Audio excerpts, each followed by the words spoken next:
he stood up and he did his thing. I am not mad. It was an enjoyable experience. Thank you for watching. We appreciate that. All right.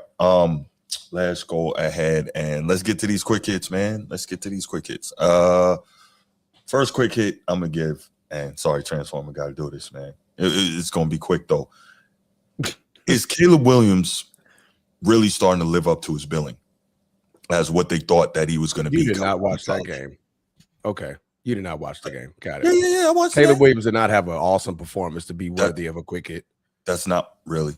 Come on, man. Put that part. No. It was the run game, and they got lucky at the end. It wasn't Caleb Williams dotting every. He didn't have an awesome season game. though. Transformers. That's the season, right? He played. He's been playing okay.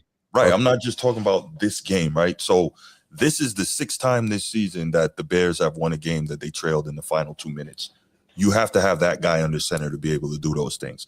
And believe me, let me make it clear. You know I can't stand Caleb Williams. He's a Trojan. I don't want to hear nothing about that dude. But that said, he is starting to live up to the bill. Now, I'm not with he's the best prospect since Andrew Luck. Yeah, so he's not living up to the bill.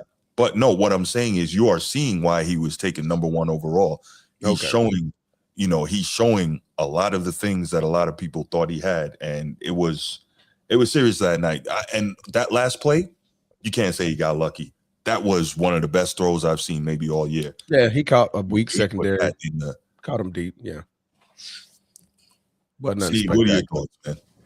I think he's improved definitely year over year. I think he's had some really good moments this year. It's not luck when you continue to win games in those clutch moments. So I have to agree with you, Bruce. I think he's starting to show that he is validating his some of the praise that he received in terms of what he's capable of doing. He has not shown sustainably through each game that he's like a world breaker or whatever, but he is clearly better than what some of us doubters thought. And I think it's promising for the Bears that he's, now we can have some expectations. I think it's fair. So he's beat some good teams. The come from behind wins are always important because it shows like the clutchness. Like, can you show up in the big moments? So I'm encouraged. He's better than what I thought. Yeah, agreed. And also, can we give some props to Ben Johnson? Yeah. I wasn't sure that he was going to be this as a head coach. They gave him a whole lot of hype before he had kind of proven anything. This is his rookie head coaching job, his rookie head coaching season. And clearly he has made a very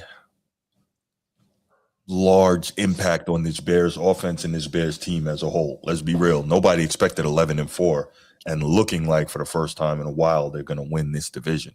Looking like it still might not happen, but it appears that that's going to be the case. We would need to win out, and they would need to lose out. Right. Yeah. So, and I haven't checked their schedule. They got they got 2 tough games ahead of them. Where they got Detroit, and is the Broncos? No. Let's see real quick. And the Steelers? No, they don't play the Steelers this year. I mean,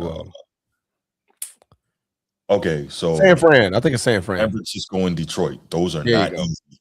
Those are not easy at all. So that's what's that next Saturday night, next Sunday, but next Saturday. So the point is, those aren't easy. You're 100% right. So we'll see how it goes. But shout out to Ben Johnson. All right, moving right along. Transform. You got a quick hit? That's crazy. You didn't even say transform or go. All right, that's cool. I ain't got. Bro, we don't expect you to compliment the Bears, bro. I thought you made it clear what you felt about it. Go ahead. No, I was going to talk about Caleb Williams is not living up to the expectation. Okay. He's coming into a good quarterback. The expectation was Patrick Mahomes 2.0. Let's not forget the expectations were. The expectations were Patrick Mahomes 2.0. We are not seeing Patrick Mahomes 2.0. We're seeing a good quarterback. All right. So I disagree. Transformer, how would you say? We're seeing a good quarterback. Real quick, Transformer. How common was that narrative that he was Patrick Mahomes 2.0? Like, very. Really? He was over all the sports media wave. Yeah, absolutely. Absolutely. They expected Caleb Williams was sought after They were literally considering him like the Patrick Mahomes 2.0, the next generational talent, the next guy to take this ascend football to the next level at quarterback. Absolutely. Yeah, they Absolutely. were saying some ridiculous stuff like that. Yeah. Okay. So good quarterback, but the expectations, no, he has, because they set him so freaking high. They set him so freaking high for the kid. Is it also fair to say how? And again, I am not in any way trying to cape up for Caleb, but is it also fair to say how he got saddled with horrible coaching in his rookie year? Yeah, that doesn't help either, right? Mm-hmm. You know, get off on the bad foot. You know, we unfortunately are seeing this in Cleveland, and we've seen it in many other places, right? Yeah, a talented player can get saddled with, terrible support. So, yeah. So, yep, that's all I got on that one. All right, okay. No doubt. Whoa. Sometimes, man, it's okay to stay in your profession. I know everybody want to make a little money, and yes, they made a lot of money, made quite a bit of money, almost 100 million. But sometimes, man, you got to get your jaw broke to figure out that you need to stay in your own lane. We gonna talk about that, man. Jake Paul. That's we are. Oh, bro, my bad. Last night, man.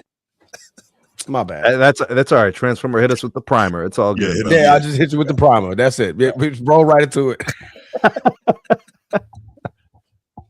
Roll right into it. See, this is what happened when I can't, because I can't look at my screen. My screen is normally here, so I don't see the topics. So I need to maneuver stuff around.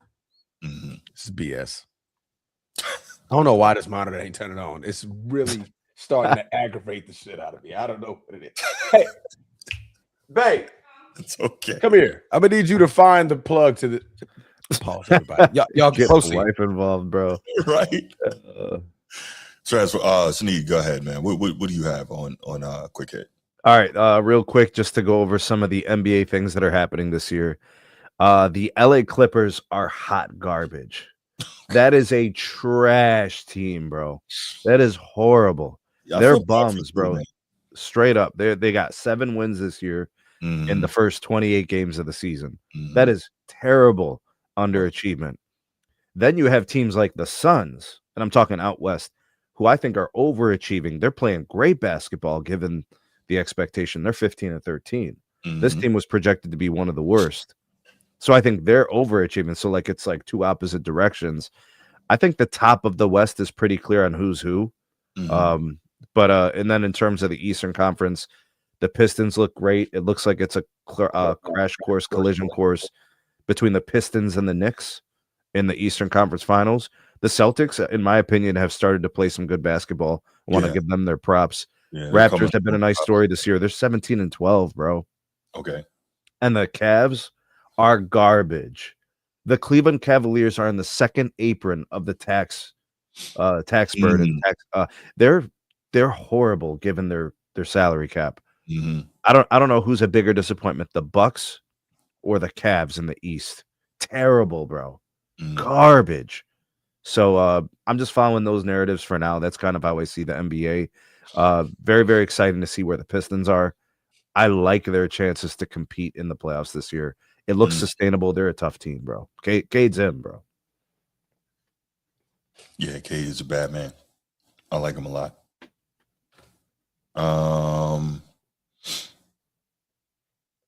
Oh, we lost his audio now? Oh, damn. Oh, he's muted. He's muted. Yeah. I'm about to say, who's he yelling at, bro? Right. Yo, I was gonna say, don't be bashful, Transformer. You can yell at me with the mic on. I don't care, bro. Right. He's trying to be nice. By the way, shout out to the Rockets. Beat the Nuggets last night. That's a big win. Did Sengun get hurt? No. I don't know. I'm looking at the box. I didn't see the game. He only played 30 minutes here. 8 points, 6 rebounds, 4 assists. That's not his typical. That's interesting. And a solid game for Jokic, 25, 7 and 5, which obviously that's low for him, but still a solid game for anyone else, right? So, interesting. But yeah, Rockets. That's a good team, man. Yeah, them boys good, bro. Reed Shepherd. What's his name? Amen Thompson coming along, developing as a player. Yeah. Sengun is him though. That Yeah, he has become such a well-rounded player, man. Really impressive. Yeah. absolutely. And he plays defense, so Mhm. he does that. Correction. He gives legitimate effort on defense. Let's say that. I'm not going to say it like he's some lockdown guy, but he really tries. Yo, what do you think of KD in this back end of his career? Like, It's weird. he's become like, I mean, he's still super efficient, dog. Yeah, but he's totally non-aggressive. He's not aggressive. I don't think he ever has been. He's just. I often wonder, like, if he was that mean player that wanted to kill you, like a la Kobe, what it could have been. He had a couple of moments with the Warriors where you kind of saw a little bit of that, actually. I think that I don't really count that as much. Obviously, it happened, but I don't. Why? Count Because it's from 25 feet. You don't think he's No. That's not why. It's because when he was with the Warriors, you got Clay and Steph, and the Right. way that offense was run and the type of gravity those shooters created, it was so easy for him to just. You could never double, right? Yeah, You could never right. leave those guys, so it just opened. He had some moments in Brooklyn where he looked like he was really him, but Mhm. you know, you need a team to win. So when Yeah. he started losing his players to injuries and they had all Right. that stuff with the vaccination stuff with Kyrie, it was just silly, bro. And you know what, man? I'm sorry, bro, but when a team shits on their coach publicly, Mhm. that team is done. You ain't crossing the street, you know, because that lacks the sole focus of the team, right? Which is winning as a team. You say you don't need a coach publicly, bro? Really? The whole vibe was off in Brooklyn. That was the problem. Yeah, it was. Yep. And while we continue waiting for Transformer here, good night from Cooper Flag last night. Mm. 24. He's a good player, bro. Look, he's been heating nice up player. lately. He's been on a heater. And I think he ended up in a situation that's good for his career. Mm-hmm. You know, you're going to put him with some veterans, with a Kyrie, with a AD, you know, and I guess you could argue that things with Luka and J Kidd weren't that great, but maybe Cooper Flag's got a different personality, right? Yeah. So like that could work potentially. Yo, here's a quick question: why is Eric Gordon still in the league? How old is he? About a veteran. He 1,000. But he was never a great player. He was a decent player. Yeah. He was good. I remember when he was a freshman at Indiana. Oh yeah, I remember he was killing Ohio State, bro. out of the gate. You know. Let me see. How long is this? Stupid. He had a good run. He played for what, the Clippers, the Rockets, the Bucks, I think. Yeah, Clippers, Pelicans. Yeah, I remember that. Rockets, back to the Clippers, then to the Suns, now the Sixers. This guy's been around a long time, man. Yeah. But guess what? He's still getting them checks. Can't be mad. Yeah. Yeah, he's been around a long time. That's a vet, though. I mean, you got to respect that. Yes, he was a dog at Indiana, Steve. Absolutely. He was killing. Let's see. Celtics won last night. We're doing a quick NBA rundown while we wait. Celtics won last night. Oh, you weren't going to tell us you back, huh? But I told y'all to keep going. We was waiting for you. What you waiting on me for? All right, let's go. I'm sitting here just listening to y'all do the NBA rundown. Yeah, we just, we're doing that. I said, y'all can kick it. I'm just messing around with this monitor, trying to turn it on. You're still playing with the monitor. By the way, quick before we move on, Peyton Pritchard, last year's Sixth Man of the Year, 33 last night for the Celtics. That boy good. Good player. Good player. Yeah, he's a good player. He'll never be a superstar, but he fits in his role there very well, and he can play. Maybe he can be y'all next Austin Reeves. Just that unsung, just out of nowhere baller. I will not compare him to any freaking Laker. No. I was just comparing him to the player, but just whatever. The player. Yeah, not doing that. This wasn't a Laker thing. This was just, kind of creating an Austin Reeves, second round pick, coming off the bench. Started getting hot, right? Coming into his own. Pritchard. Not going to be able to do it. All right, let's go, y'all. Let's go. Let's get to the main topic. By the way, if you're in the chat, appreciate you being here. Hit that like and subscribe. All right, appreciate y'all. And make sure you like and subscribe to the SMT Media Network as well. Man, Sneak got a lot of good content over there. Okay, so right. I'm sorry, I'm out of sorts, man. You ruined the flow. All right. I ruined the flow. Boxing. Since Transformers so ably began to talk about it, go ahead and take us there, Transformer. First of all, salute to Robin in the chat, man. What it do, Robin? In the chat? Yeah, he right there. Oh, yo, Mike Conley. He might be. All right, sports and fitness rants, and let's. If Robin, I wonder if Robin got his pre-workout in today. He doing pull-ups while he typing. He the only dude that can text while he doing pull-ups. Bro, the aura just levitates everything. Oh man! All right, man. Go ahead, brother. So, oh man, how do you start off with this one? Yeah. Like I said, man, sometimes you just got to get your jaw broke to just understand you're in a realm that you don't even belong in. Right? This was a joke from the start. The fight was a joke. He ended up in the right realm. And he ended up in the right realm. The shadow realm. Shadow realm. Y'all terrible. Because this was an absolute joke. He tried to turn into a wrestling match. I don't know if he's been hanging out with his brother too much. Right. Just like blatantly falling on the ground. So it started fooling the ref. Terrible. And then finally, around the fourth round, all that falling and showboating kind of caught up to him. Mm-hmm. Look, and he grabbing his leg, bro. I ain't seen that in a long time, bro. Yeah. He tried to turn it into MMA. I think so. And then finally, night. It's time. You got to get your jaw broke. You know what? He realizing that. I probably shouldn't be here. That was I probably shouldn't be in this ring with this big man. He hit him with so many rights. He begged for a left, bro. He was like, "What up, man?" So, guys, this joke of a boxing match. Mm-hmm. Where do we go from here? There's nowhere to go from here. It's over. It's like it's not over though. That's the thing. Did you see the purse, Sneed? That's why it's not over. 92 mil each. Yeah, but it's over for Jake Paul trying to say like he could hang with real boxers. Okay, so here's the deal, right? Depends on the real boxer, because when he fought Tommy Fury barely escaped by, and he's a real boxer, right? He barely. Yeah, but how many? He's like, did Tommy Fury have at the time?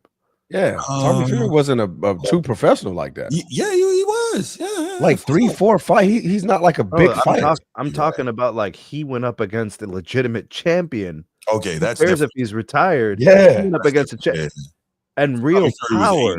Tommy Fury was 8-0. So he fought Julio Cesar Chavez Jr., who is a former world champion, right? Obviously, he fought Mike Tyson. I will never stop believing that was a setup. But Chavez Jr. he's a degenerate. He got a whole lot of problems. But and what year was he born? Chavez Jr.? Yeah. Mm-hmm. Ain't he like a mob boss now? Like no, I think he got locked up. Yeah, the cartel, bro. Oh yeah, I he linked to the cartel or something crazy like that. Yeah. But what I will say is that was a legitimate fighter, former world champion, right? The problem is Jake Paul got in there with a legitimate fighter who's still relatively in his prime and is a 2-time heavyweight champ of the world, and that wasn't good.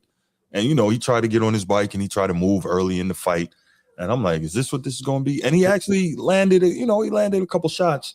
But remember, we talked about right? Bruce.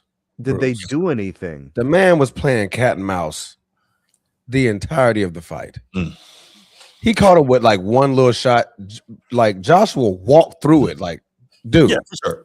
I'm like much bigger than you. That punch ain't like he caught him clean. Yeah. Anthony Joshua was like, yeah, bro, it's over. Not gonna be it's over. No, well, no, I agree with you. He said, I'm going to take your soul. And he said, round after round after round, I'ma see your soul leave your body. Well, I think he And said that's exactly I'm not what happened. I think Anthony Joshua, who we have seen put down before, said, I'm not going to do anything reckless because we know in boxing, if you get caught, anybody can get caught, right? So he says, I'm not going to be reckless, but I know that when the time comes, I'm going to get him out of there. And he did that. Because remember, we talked about it maybe 2 weeks ago with Transformer. Yeah. Said, is this going to be a real fight? And I thought it was going to be similar to the Mike Tyson thing where you would see Anthony Joshua have a chance to, close it out and then he kind of pull back and, make it work. But nah, he took care of that. Bruce, nobody was going to believe that this time. Mm-hmm, mm-hmm. No. Nobody was going to believe any other outcome than this. It had to be this outcome. Yeah, anything else would have happened. Yeah. It would have been a sham, Right. So I'm looking at this, right? One, let me say this. Like we're talking about it. I got to give Jake Paul some credit though, right? He could have not got up a couple times. He got put down, 4 times in that fight. He kept getting back up. So respect. He tried to get up on that last one, just about a second late, right? Yeah, but I wouldn't though. Like you see, he had his jaw broken on that one. Like, yeah, bro. Yeah. Well, I understand that, but Did you doesn't see the face he made? I've never seen a face like that in a boxing match in my life. you got to watch when Gennady Golovkin beat up Curtis Stevens? He was beating. Did he make a face like this? Yes. Yeah, he was like, bro, this was an O face. Yeah, like, this is a real punch. That's how Curtis Stevens looked when Triple G put him down for the first time. You go check that out. But the point I'm trying to make is I'm going to give Jake Paul some credit for having the heart to continue to get back up and continue to try to compete. Like, you know me, I'm one of those people that always talks about athletes competing, right? That's big to me. And he kept trying to compete. He just wasn't obviously on that level. Bruce, now, yes. I get it. You want to give him kudos. But what about all the backpedaling? He had to keep getting up. But what about the backpedaling? He had to keep getting up. Well, are you going to stand there and trade with Anthony Joshua? I'm not going there with Anthony Joshua. I know, am I right? Unless you pay me $100 million, I get in there and fight anybody. But Anthony Joshua, I will drop kick Anthony Joshua in the chest at least once, bro, to try to get out of there. I'm getting DQ, bro. Like I'm about to cheat. He thought it was about to be a wrestling match with Jake Paul, boy. Yeah, bro, he was throwing missiles. He was throwing missiles, and he didn't show good head movement. He didn't show any type of good parry techniques. He didn't show you anything that showed that he had improved his boxing from the last fight. No, well, it was cat and mouse. So, but here's the greater thing, right? The greater question is this. Obviously, we knew that this wasn't a fight that he should have had. We knew this was a fight he shouldn't have taken. He was fighting an active heavyweight championship level fighter, right? So we get Olympic. Olympic. Yeah. Gold medalist, right? Olympic super heavyweight gold medalist and a 2-time world heavyweight champion. 260? About he weighed about 245. Yeah, 245. So that's a big heavyweight, right? Yeah, he might have put someone. So here's the greater question, though, right? Obviously, we know what that was, but my question is this for the topic: is Jake Paul good for boxing? No. That's my question.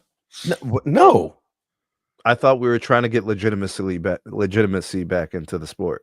I would think that as well, but maybe there's some arguments that can be made that perhaps he is decent for boxing. Maybe. What?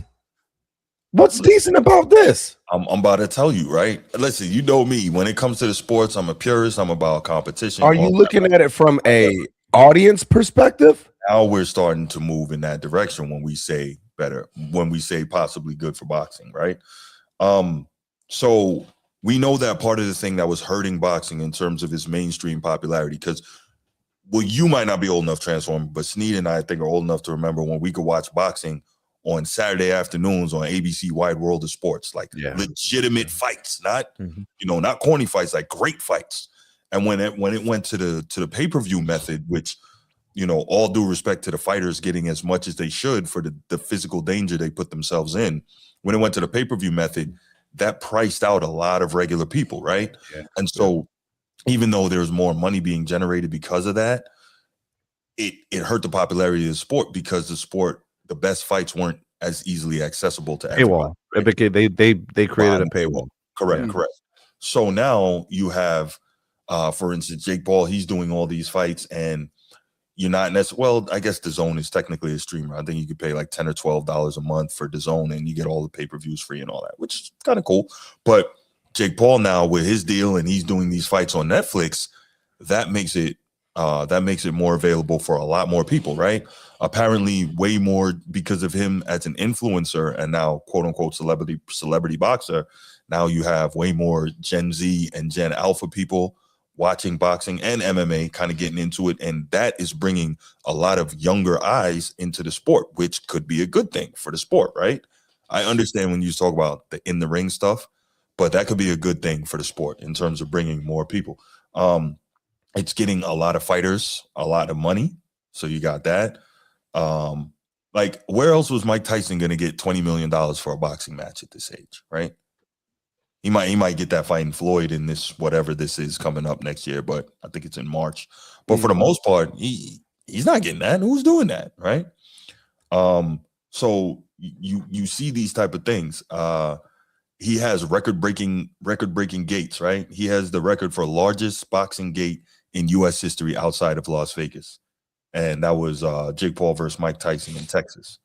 And then they made some good money the other night for the fight in Miami. So, Was it in Miami? Yeah, it was in Miami. Yeah. So, I mean, he's bringing in money. He's bringing in new and younger eyes, which realistically every sport wants to do. They want to get younger, which I never really understood that because younger people don't have the disposable income, but I suppose younger people can stay with the sport longer. They can grow with the sport until they get disposable income, spend that, and then bring their kids into it. So it's a more long-term plan. Bruce, real quick, how familiar are you guys with Married with Children, the show back in the day on Fox? No. That is one of my all-time favorite shows, actually. All right, so peep this, right? Al Bundy. Al Bundy, 4 touchdowns in a single game. Pokai. Oh, damn. That Married with Children. All right. The actor, Ed O'Neill, played Al for like several years. Correct. Became synonymous with the role. You couldn't shake it. You're right. He wanted to get serious roles in Hollywood. Mm-hmm. And when they were doing the screenings and when they were doing like the pre-screening to people to like get the surveys and all that, they would start laughing when they'd see him. And he was playing a serious role in the movie. Yeah. I gave this analogy because the sport, when it comes to Jake Paul, this is viewed as like a novelty. This is viewed as kind of a joke. It's like meme boxing. How do we go from meme boxing to serious boxing? We just turn switches on and off. So what I said earlier about the legitimacy of the sport, bringing legitimacy to the sport, because for a long time we weren't getting the fights we wanted. We were getting stuck behind paywalls. You know, we had a bunch of guys ducking and dodging each other. Yeah. You had all these promotions that were the problem. Yes, that's right. And then we got meme boxing and KSI and all this other bullshit. At some point, you're going to run into the Al Bundy situation where you can't shake the identity. It's been a long time since there's been a lack of seriousness to the sport. When you got the goofies out there that want to watch Jake Paul fight these clowns. And I'm not saying they're clowns, but they're not serious fighters anymore. Or he's fighting MMA fighters and all this other. I'm just saying it's turned into this Al Bundy meme thing. And it's going to be really hard to break this down. 1,000% agree with you, Sneed. Yeah, that's a great 1,000%. Yeah. It's turning into a circus. Boxing is becoming a circus. If you want to bring a circus audience, that's what you're getting.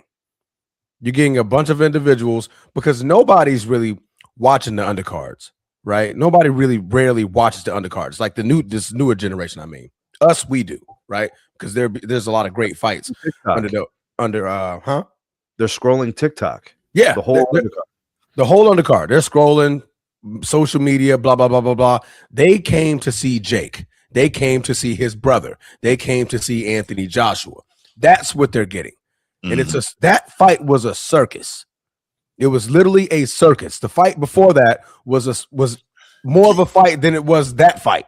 Did you guys see what happened after the fight?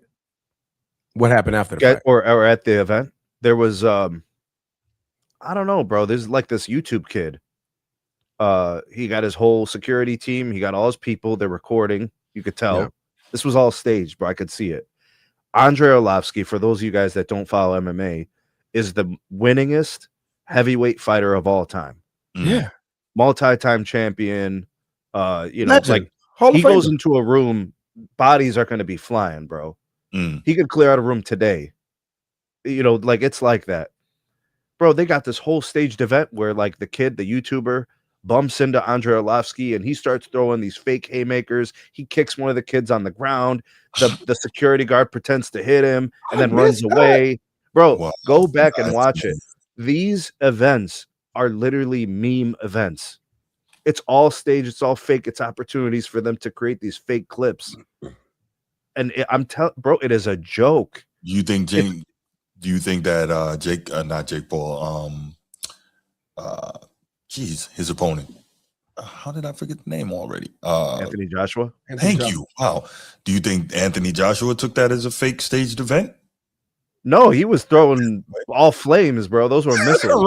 right.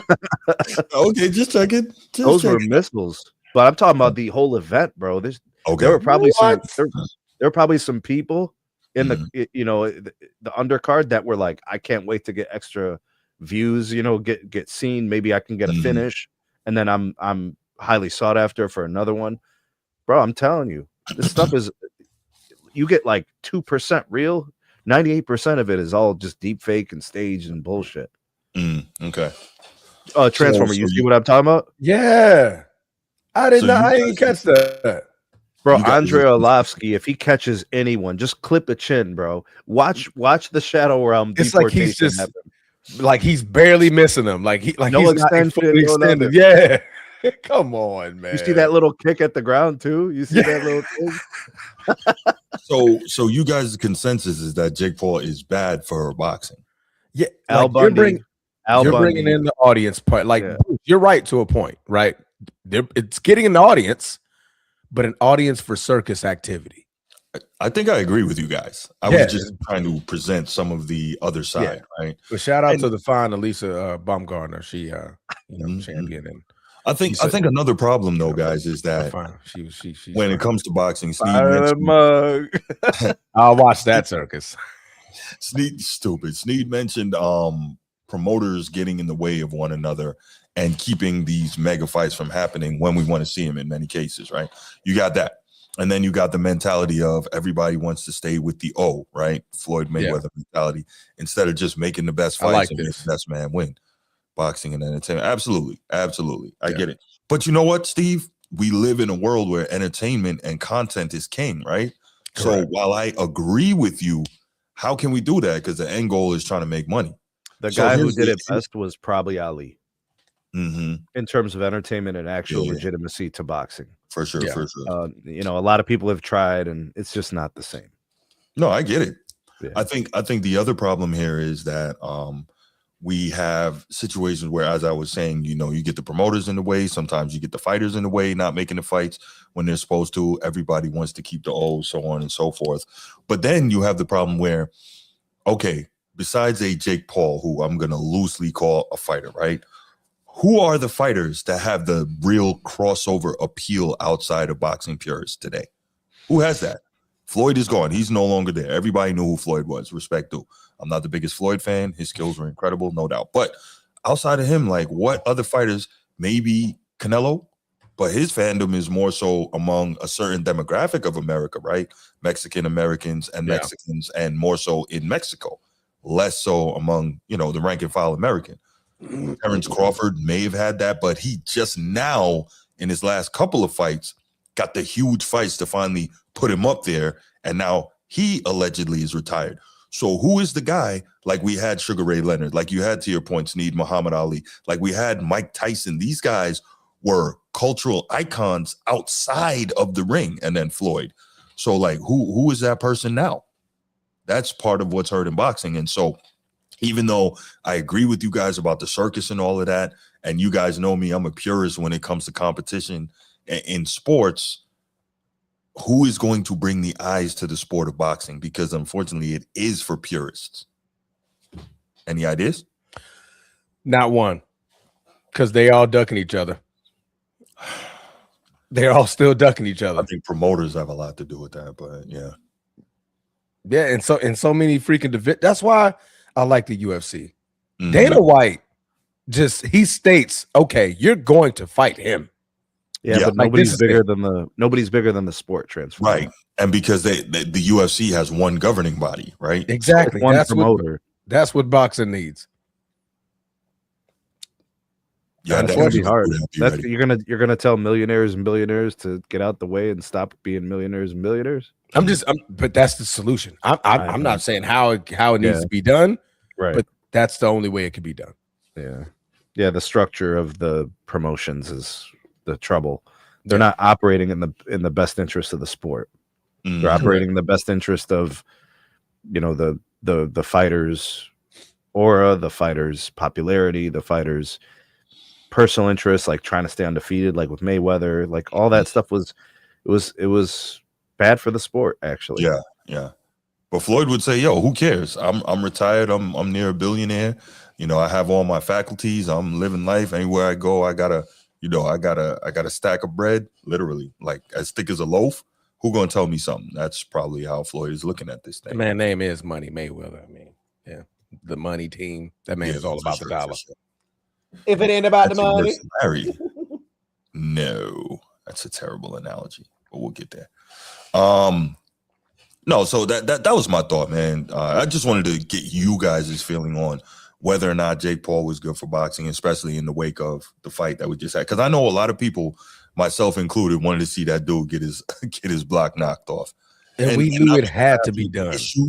Right, not because I have an issue with Jake Paul, but I'm like, he did not deserve to step in the ring with Anthony Joshua, plain and simple. And Anthony Joshua showed it exactly. Correct. Anthony Joshua fought a fight which he threw nothing but power punches because he just knew, like, I don't have to box this dude. He's like, I'm just waiting on one to land, and that's it. Right. What about we gotta talk about Top G getting his ass kicked too? Did he? He fought? Really? He got his ass kicked, bro. Who? Wow. Top G. Andrew Tate. Andrew Tate. Oh, Andrew Tate. Yeah. I didn't know he fought. Yeah. He lost in decision. He promotes his own organization and then fought in it. Isn't he old now though? I mean, like, for a fighter. I mean, yeah. How many guys should really be fighting in their late 30s? Probably very, very few. I would advise it, bro. Yeah. You're slowing down. Those punches from those younger guys hurt. Yeah, don't do that. Yeah. All right, let's take a couple calls on this, y'all, and we'll see what we got. Did y'all see the call in Jake Paul and boxing? You know the number, but I'll throw it up here. Did y'all see the Anderson Silva feint kick to the uppercut to Tyron Woodley? Did he feint a kick? Yeah, we were on with Man Down when we were talking about that. Yeah. I laughed so hard. Like, this man literally feinted a kick, and Tyron is such an MMA fighter. He kind of reacted to it. He was like, "Hey, what you about to do?" Then he stepped in, fake left, uppercut, shadow realm. I was like, Tyron, I know damn well you didn't fall. Bro, you just see like souls levitate, bro. It's just like all these things. Hey, Shane Song came and just took the soul. Yeah. Your soul is mine. What's going on, man? Oh boy. Coach T, can't hear you. Can we hear him? Oh, Coach T. I cannot. Coach T, you there? Yeah, can y'all hear me? Oh, there you go. Couldn't before? Man, I was like, what the hell happened? I heard Transformer talking and it just went silent. What you got, man? Man, y'all want to hear me rant or do you just want me to keep it PG? Yeah, keep it PG, man. What? Trying to stay monetized, bro. Right. Hey, come on, Bruce. Quit handcuffing me. Hey, if you want to send $100 super chat, we'll let you let it rip, bro. Man, what? I see what you did there. What you got, man? What you got? Man. All right, look. First off, I want to say Bruce versus Vlad TV. I'm vouching for that fight to happen. Bruce who? Bruce. Hope? What's the rules? Bruce Hope? Format podcast. What's the rules? You knock his ass out. That's the rule. No, is it a boxing match or is it a fight? Bare no. knuckle. boxing. Okay. No, bare knuckles real. Nah, if we fight, I can handle that. I am Who do you got? Who did he say? Vlad TV. Oh, Vlad TV. Bro, everybody wants Vlad TV to disappear, bro. Bro, they want that man gone, bro. Look, they will pay Bruce. Your show will go viral overnight. All you gotta do is knock them out because everybody gonna pay big money to see Vlad get his bucket. I'll take it. No, what I was gonna say is on this fight, I'm not shocked on the outcome. The first 4 round, I don't know if you guys noticed, but I was like, here we go, Mike Tyson again, because it was kind of obvious he was not going for the kill in the first 4 rounds. Talking about Anthony Joshua. Well, it's kind of tough when your opponent's running away for 4 rounds and falling on the ground, holding your legs, falling on the ground. Like that was the circus part about it. Transformer. Beginning of the fight, then Joshua hit him with a couple body shots. I think he felt that, and I was like, yeah, I don't blame him for running. So she shouldn't be in that. You shouldn't be in that ring. He said, "Wait a minute, I ain't been hit like this before." He's like, man, he punched me in the front, but I feel it in my spinal. What vertebrae, Sneed? Did you? But the reason why I called Bruce, did you see that video I sent you? I think it was a couple days ago about his sparring match. He was sparring with a guy similar to Joshua's size. Yeah, and you see how uncoordinated he looked in that sparring session, how he was going in, leaving his head open, leaving himself open for a kill shot. Well, it was smart to attempt to, mimic what Anthony Joshua bring in the ring, to attempt to mimic it, with a sparring partner of like size, but you can only mimic it but so much. But that's a smart move, No, I was talking about how his technique was. I'm like, no. He should, if he was, that wasn't, no, he didn't take this seriously. If he was taking this seriously, he should have hired a trained professional boxing trainer to prepare him for a heavyweight of his caliber and extended it out to 2026 to give him ample time to prepare for that fight, get in fight shape, and all that, to be taken seriously as a professional. Okay, so here's the thing. Let me push back on you a little bit there, Coach T. He does have a legitimate boxing team in his corner. Like, he's been training for 6 years, and he moved to Puerto Rico, which we know is a hotbed of boxing. Like, he trains for real. Okay, hold on. Anthony Joshua is 36. I got you. Correct. He has likely been boxing since he was like I'm 6. not trying to compare. I think 12. I'm say it was 12. I'm just pushing back because we have to be fair in acknowledging that Jake Paul really does take this seriously. Now, the rush on the fight. Hold on, Coach T. The rush on the fight was because, you have sponsors in place, you have a venue in place, all that stuff. It's hard to go back and cancel that. But go ahead. This is crazy, bro. And he had to get a marquee opponent because everybody was expecting him to fight Tank Davis. So that I understand. Right. On short notice too. You couldn't put a poop butt person out there and then they'd be like, oh hell no, at the last minute. So he had to fight somebody legitimate. What I'm saying is, no, I'm not knocking what you're saying, Bruce. Everything you said was true. Yeah, he has a solid team. However, his team has his team. Well, I don't know how much experience they have in actual professional boxing. But what I'm saying is, he should have hired a head trainer that's been in the boxing world for 20, 30 plus years, has been around the sport to get him properly prepared for it. Because as you can see, like he wasn't properly prepared for that, and that's the results that everybody wanted to see anyway. I don't know how properly he could have been prepared, though, right? Yeah, he was just completely outmatched from the start. 4 losses in his career, I think. There's a lot of heavyweight champion level fighters that have been properly prepared and got put down by that dude. So, Bruce, we got this is so easy to fix.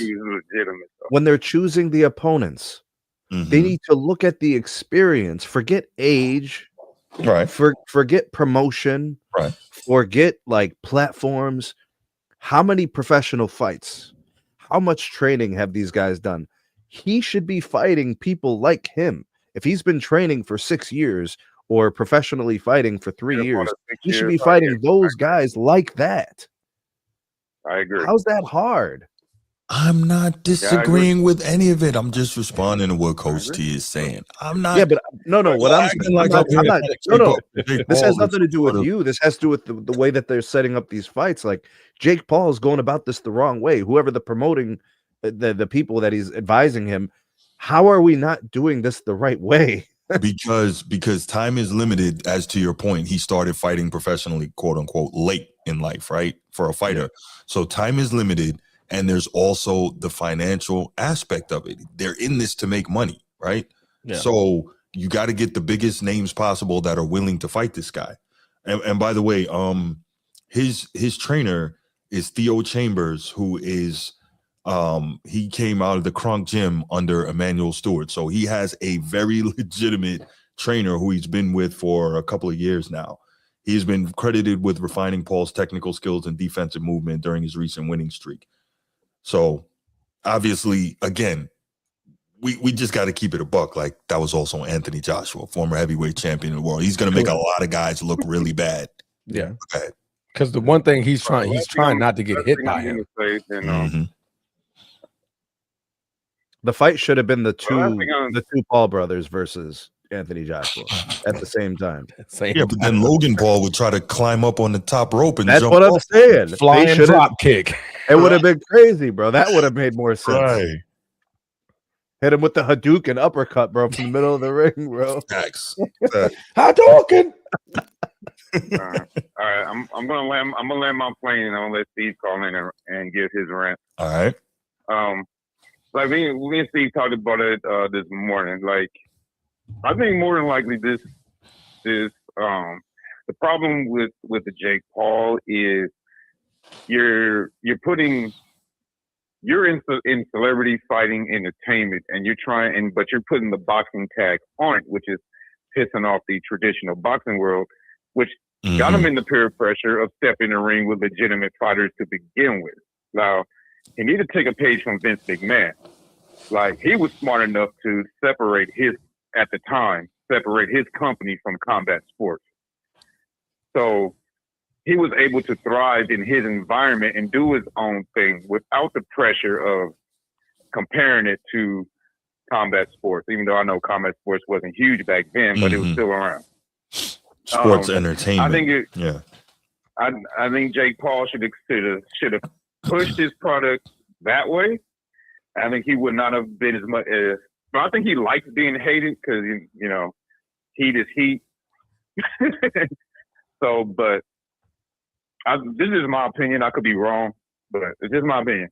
I think if he would have promoted it the way he started in celebrity world, still would have made us enough money because people would pay to go see 50 Cent knock out P Diddy or King Combs, P Diddy Jr. Okay, but Coach T. But here's the thing, though. Will pay to see. But here's the thing. Can we have some respect? I'm gonna land my plane and I'm gonna get off. Then you can give your rebuttal. No, what I'm saying is that's what I think he should have did, and I think me and Steve was talking about it this morning, and we both came to an agreement that do what you're gonna do, but if you're gonna be a professional boxer, go be a professional boxer. If you want to be an entertainer, be an entertainer, but just what pissed people off was you tagged boxing in it, so now you're getting the backlash. Oh, you're not even fighting nobody, so how you gonna call yourself a pro fighter? And then that's peer pressure into getting to the step in the ring with Anthony Joshua's, and you see the result. He's not, even with the experience, he's not ready for that. So, will he fight another professional boxer again? I believe he will. Yeah, he will. Yeah, he will. Because of his ego, he's going to have to redeem himself. But I don't think he's ever going to step in the ring with a heavyweight again. All right. Appreciate the call, Coach. I mean, he even stated it. He said, "I'm gonna go to cruiserweight." Big mistake. Right. All right. Appreciate the call, Coach T. I'm gonna go ahead and respond to this. All right, man. So the only thing I'll say, right? This almost sounds like when we talk about LeBron being in a lose-lose or no-win situation, because when Jake Paul came out and he's doing the celebrity thing, we're like, "Yo, what is this?" Right? Now we find out that Jake Paul is really taking boxing legitimately seriously, doing real training, real camps in a real boxing environment with real boxing people, real boxing trainers, etc. He's doing all of the work, like the work. It's just that he started late and he's not going to be able to catch up to these other high level fighters, right? But he's doing the work and he clearly loves it. So my thing is, where's the respect for that part of it? Again, I'm not trying to sit here caping up for Jake Paul, but I'm trying to be 100% objective on this thing. Where's the love for him actually taking it seriously? And again, having the heart and the courage to step in there with an Anthony Joshua and while getting beat badly, continuing to get up and try to compete. So then legitimize it by putting yourself in some matches where you're actually fighting someone who is on your level. Let's level the playing field. Let's put all the extracurriculars to the side. Mm-hmm. Let's sprinkle in an annual legitimate fight. Because once a year. Go ahead. Yeah, Bruce, just once a year. You know, that's it. You lose all of that love that you're requesting for him, or appreciation that you're doing it for him, when you go and you pull a 50-year-old Mike Tyson out of retirement to make a check. You lose all that. 60. You lose it. All right, there we go. You lose it when you go try to fight a Minnie Mouse Tank Davis. Yeah. And then you totally flip it and go try to fight Anthony Joshua. Like, bro, you went from looking down to immediately looking up with your next two fights. How can we take that seriously? How can we give you a fair shake for that when you're not even picking the right people? Mm-hmm. You're picking the fights to make $1. You pick Mike Tyson to make $1. You pick Tank Davis to make $1. Then that canceled. You pick Anthony Joshua to make $1. All that appreciation and love that you're requesting goes out the door when you start making it a circus. That's fair.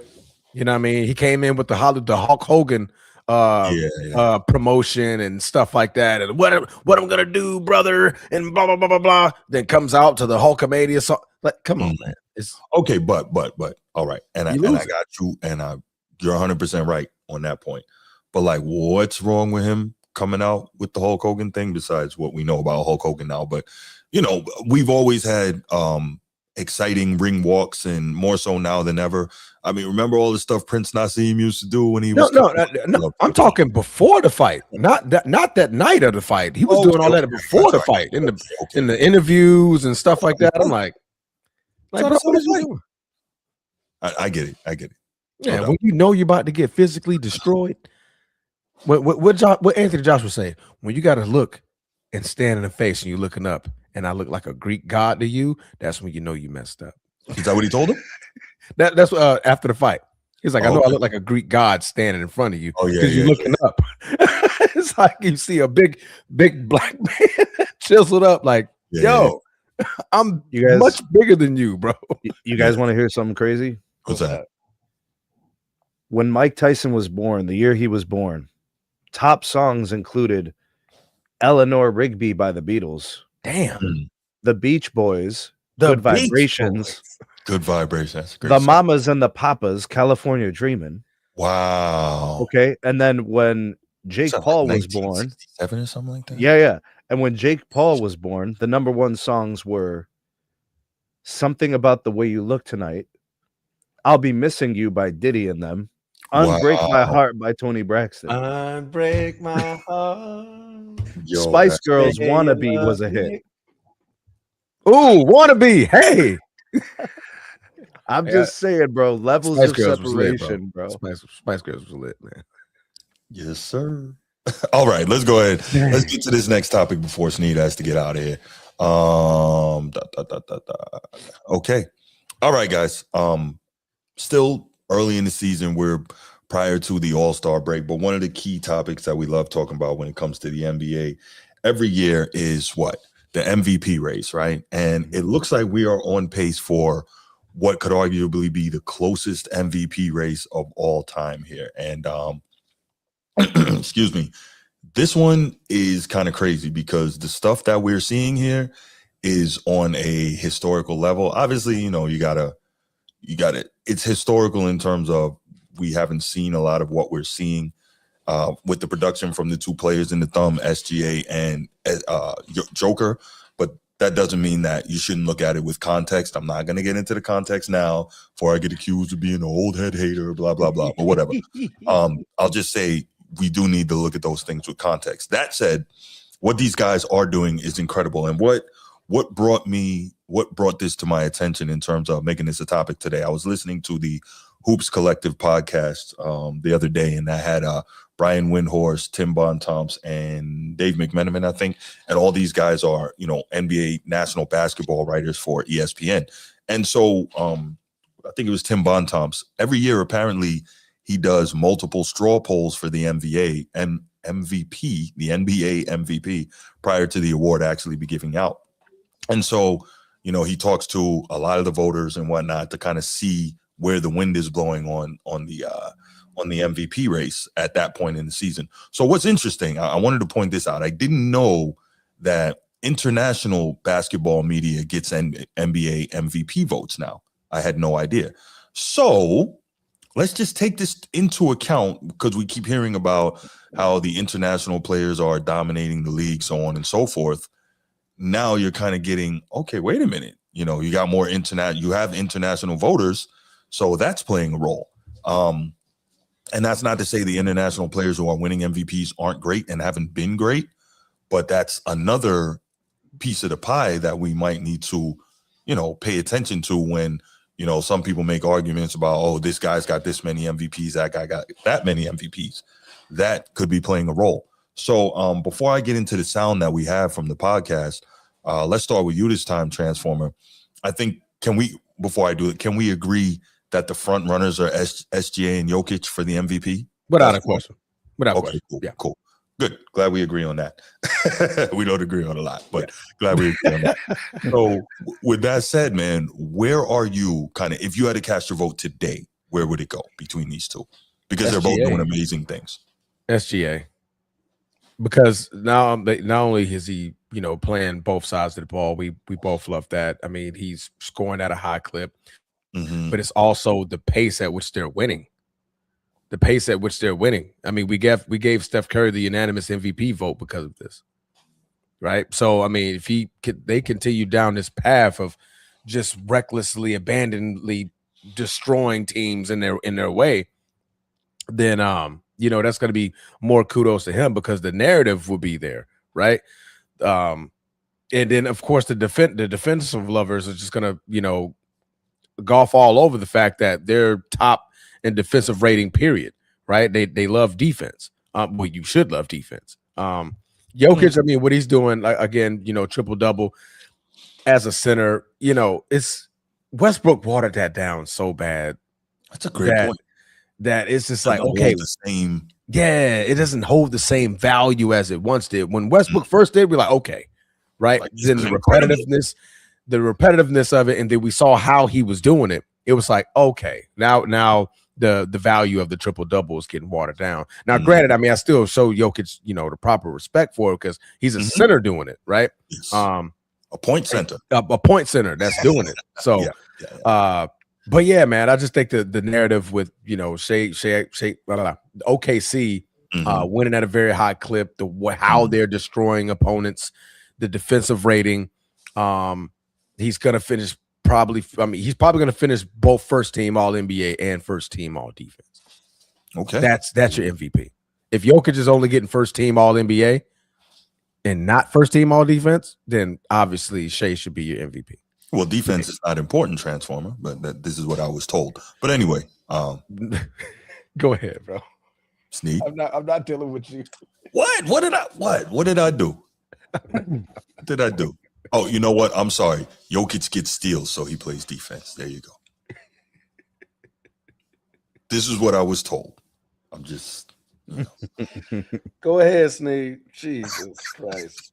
I mean, it's like tiers. It's the worth mentioning tier, which is like Cade, Brunson, Luka, Giannis, or whatever. I don't know about Giannis, but like, it's just so bad in Milwaukee. But like, that's what the discussion has been. Yeah. So it's SGA and Luka, or SGA and Joker. Yeah. The thing about this, so I want Joker to win it this year. Interesting. Personal bias. I want Joker to win it. Tell me. And the reason why I want Joker to win it is because I would like to see a back and forth in MVPs for like the next 3-4 years. Joker wins it, a couple years ago. SGA wins it this last year. Joker wins it, SGA, but it's those two clearly. So if they were to alternate MVPs and they continue to get to the Western Conference Finals and we get a rivalry out of this, yeah, I like it. that. I like that. I like it. Okay. Because I watched creates what the NBA needs. Because I saw what happened with the Lakers and the Celtics in the 80s with Magic and Larry. When those guys were healthy, that was the NBA. Yeah. The identity of the league was carried by those two guys. So this NBA, can be carried by these two guys. And I was gonna say the franchises are not prominent NBA franchises. Yeah, they're very small market teams. The Nuggets have won the one finals with Joker as a all time of the existence of their franchise.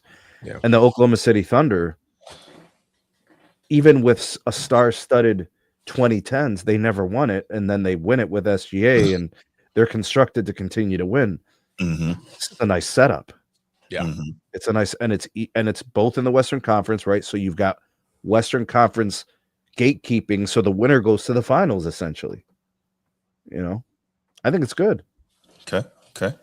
So my guy Edward says I'm being sarcastic, and he says, and Jokic gets blocks if I want to be sarcastic. Are we talking about the 0.7 blocks per game that he gets? Are we talking about him being the only elite center in history that does not average 1 block per game for his career? Had 2 blocks in 5 games, Bruce. Move on. So that tells you how bad his other games were in blocks, because he still doesn't average 1. Yeah. So I'm just saying 2 blocks in 5 games. We can move on. It's okay. Right. So average is less than 1. So how many games does he have? 0 blocks? But yes, we 4 out of the 5. Oh, Yeah, 2 in the 1 game. Terrible. All right. Anyway, no, I don't. So this is what I'm gonna say. I don't want Jokic to win another one, and it's not because I have a problem with Jokic. It's because it's gonna fuel the further ridiculousness of where people want to put him among all-time great centers. That's why. SGA averages more blocks than Jokic. What does he average, like 1.1 or something? No, 0.8. 0.8? Oh, he don't even average one. But he's a guard. That's not supposed to happen. Yeah, he's not supposed to happen. counting shots at the rim. You know what I mean? In his last 5 games, he's had 7 blocks in his last 5 games. There you go. That's anyway. All right, so let's do this, y'all. Let's mind you, SGA doesn't play a lot of fourth quarters. Hey,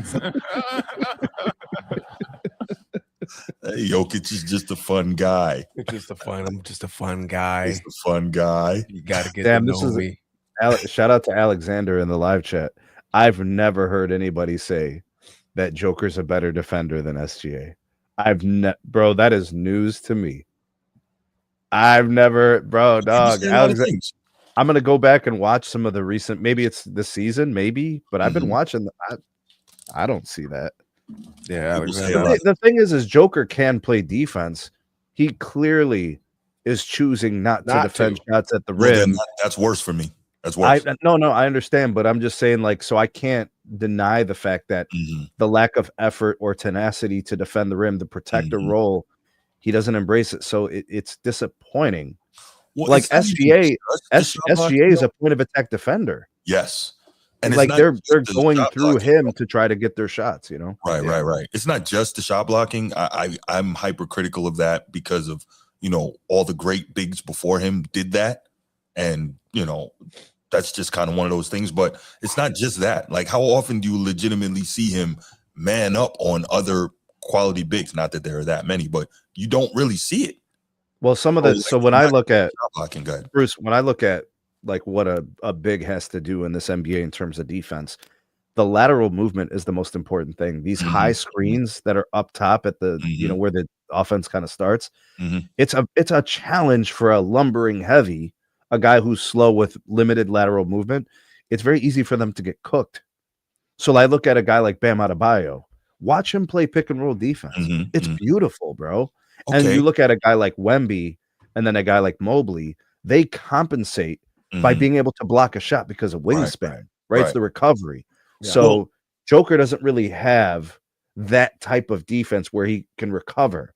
So if he gets cooked off rip, it looks bad, bro. Well, same with Şengün, but the effort, this is what we keep talking about. That Şengün is a much more lateral. Athletic. Yeah.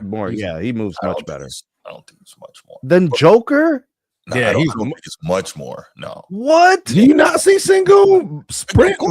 Bro, Bruce, what are we talking about here? I'm gonna go back. I'm gonna go back and check this. And if I'm wrong, you know me. I'll come right here and say I was wrong. All right, let's go ahead and let's hear what they had to say on the Hoops Collective about this. Joker, who I had second on the ballot. Let me put in perspective his season right now. He is averaging a career high 29.8 points per game. He's averaging a career high and leading 10.8 assists. He's leading the league with 12.4 rebounds, which is one of his career highs. It's tied for his third best. And the guy's shooting 61.3% from the floor, the second best in his career. So So you're saying that averaging a 30-point triple-double, shooting 61% from the field is second place? Well, and then if you want to talk about what Shea's doing, and I went with Shea simply because, look, if the Thunder are going to break the record for wins in the season with him having these kind of numbers, I'm going with the guy who's on the record-breaking team, right? But like Shea's numbers are just as insane. And again, Shea's having a better season this year than he did last year when he won the MVP. The scoring is right about even, 32.4 this season. The assists are even. The minutes are down though because they're just smoking everything. Yeah, we made a big deal. We were kind of tracking a couple of years ago when Joel Embiid was averaging a point a minute. You remember that, Bontemps? And like he ended up getting hurt, but he was like the first guy since Chamberlain. And I don't expect this to keep up because for various reasons, but I'm sorry to cut you off, McMahon. Shea is averaging 32.4 points in 33 minutes. And he's essentially doing it. Dude, Shea is shooting 56% from the floor as a guard. Best in his career by far. He's shooting by far the best in his career, 43.7. That's so dude, we're just talking an about amazing number. His numbers are 56, 44, 88. And he's averaging 32 and change with that kind of efficiency and, a significant playmaker, major contributor to a defense that is best in the league by a country mile. Go ahead. If they're going to win 72, 73, 75 games, I'm sorry, I'm going to vote with the guy whose team's having a historic season. I don't think there's, you can't create a case against these guys. They're both awesome. And I actually think though, and again, all this is obviously some educated guesswork, but I think this is a pretty good result for Nikola Jokic because in terms of whether he's going to win the award, because I think the Thunder, as I've said, have a very good chance to set the wins record and win over 70 games. I think if the Thunder win over 70 games, I see really no way that Shai Gilgeous-Alexander doesn't win MVP because, as you said, McMahon, the tie is going to go to the guy with the all-time great team, you would think, when the numbers are this close. Yeah. If, though, the Thunder drop off at all and win 68 games, which is still awesome, but it's not 70 games, I would say this opening ballot shows that with the race this close, the tiebreaker probably is going to be how good are the Thunder. And so if the Thunder are over 70, they're one of the three teams to ever do that, I'd guess Shai wins the second straight MVP. If they win 68 again, it would not surprise me at all if Jokic wins MVP, at least as of today, because if it's that close now and the one guy's team is 24-2, then there's a lot of runway for the second place guy to catch up. All right, let me do this and then we'll get back to that. Edward. You know what else this generation, especially of sports media, is really good for? Coming up with useless stats that don't matter. Okay, Jokic passed Kareem Abdul-Jabbar in career assists. When did anybody ever care about Kareem's assists? When did anybody ever care about Kareem's assists? I never heard anybody mention. Never been brought up, right? But, especially since Magic was his point guard. And Big O before that. Like how stupid is that stat? Come on, man. What does it matter? That is crazy. What does it matter? That's not a good one. Playing in a system specifically designed to get him That's numbers. Not an Eddie thing. That's not an Eddie thing. That's a media thing. That's not an Eddie thing. That's not on him. No, but see, Edward is typical of the fans in this generation who will jump on anything that the media throws out there, right? All these ridiculous little Bruce Hope was the first. Bruce Hope was the first player to ever score 13 points in 14 seconds on a Tuesday in December. Like they come up with all Bruce Hope. Bruce Hope is number 2 in 5-point games of all time. Right. Oh, man, what are we doing? What are we doing? Come on, man. Played 25 seasons, averaging 5 points a game. 5 points a game. Never got less than 5. Never got more than 5. Right. No, and First player ever to average only 5. Coach T, this is a great point. Joker is that guard dog that runs and hides and lets your house get robbed, yet you glaze triple doubles. That's a great point. The triple double is making you guys go nuts. You're not that's not framing it properly either, bro. Come on, man. Why are we like with all this noise, bro? Let's focus on the signal. Let's reduce the noise down a little bit. Reduce the noise. All right, so let's get back to what those guys were saying on the Hoops Collective. Where are we with still trying to figure an incredible season by the Joker, an incredible offensive season by the Joker, and an incredible complete season by SGA, which is leading to a possibly record-breaking season for the Oklahoma City Thunder. And he's doing both on both sides of the floor, and for a guard, he's just putting up insane numbers, like Jokic is putting up insane numbers for a center offensively. Where are we with that? Sneed, you first. Transform, you started last time. Mm-hmm. I mean, how much does the outcome of the season matter? I mean, the Thunder are going to probably finish first in the West. I can see it. And the Nuggets are probably going to finish second or third in the West. The degree of separation between team achievement is substantial because I think the formula of how the Thunder win is just defensively they're so good, and then offensively they're pretty good. So that's a formula for winning a lot of regular season games. I would love nothing more than to have the MVP voting after the Western Conference Finals. I would love that as well. Because then I think you have a matchup against these two guys matched up against each other, and then maybe we could do something with that. That's really my only thing that I wish we had. But and I mean, this is going to be the same way it played out last year. The Thunder were cruising to first place, and the Nuggets had a tumultuous ending of the season, but we knew they were going to end up, a top 4 seed. It's not going to change, bro. I mean, if anything, I'll look at this. When it comes to usage between these two players, SGA is number 3 in usage. Joker is actually number 13. Yeah, he's low. I was surprised. So Joker is actually doing more per touch than SGA is.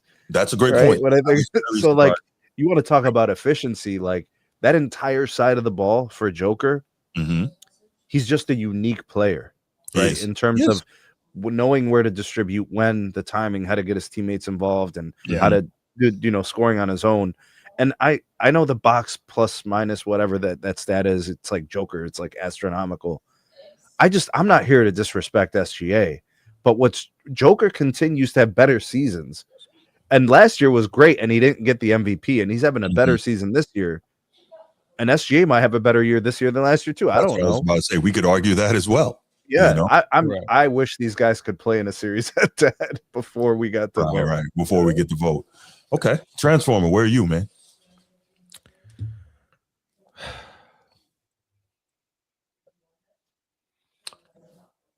Man. It's SGA by a mile.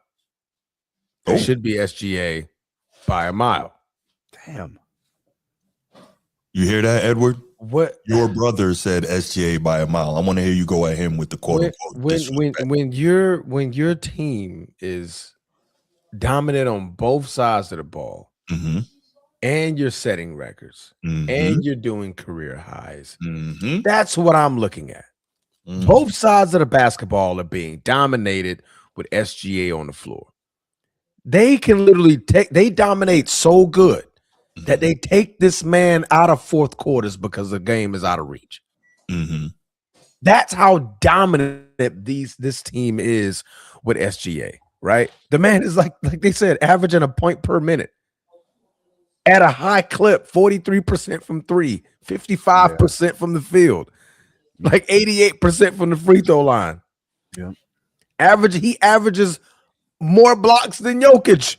That shows you how great he's freaking defending, man. And he's a guard. He's not supposed to be doing that. He's a good defender. He's a great on-ball defender, right? His team literally challenges each other and has betting games on who has the most steals. They make it a challenge. They want to clamp you up. They want to gun for the ball. They want to ball hawk, right? To me, the triple-double, it's watered down. Sorry, Jokic, it's watered down. Think Westbrook, your old teammate.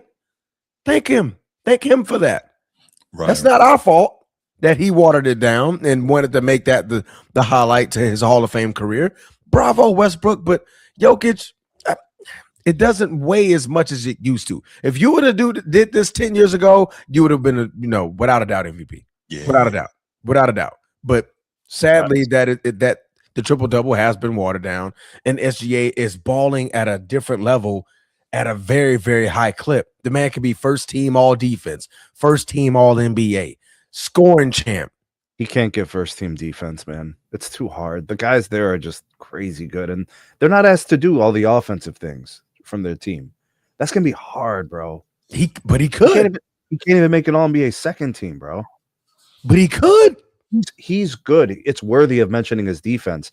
But you got guys on his team that are better defenders than him, which, it's just the realization. Like Lou Dort. But Jalen Williams, I think, missed too many games. No, I'm just talking about like from a defensive standpoint. He's probably the fourth best defender on his team. Yeah. Some people say fifth, but he's still a good defender. But getting on an all NBA defensive team, there's two. And most of the guys that make all NBA defense are basically asked to defend, and everything else is ice. I'm just saying, my thing is that he could. Like, when the voting comes out, I'm pretty sure SGA is going to have votes on it. Average like 3 steals a game. It'd have to be some kind of a statistic that would like support it, because like there's so many guys that's what they do. Jalen Johnson and stuff like these guys. That's just their calling card. I don't know. It's going to be hard. So Steve in the chat says we're glazing SGA's defense like his team isn't loaded with perimeter defenders. It is.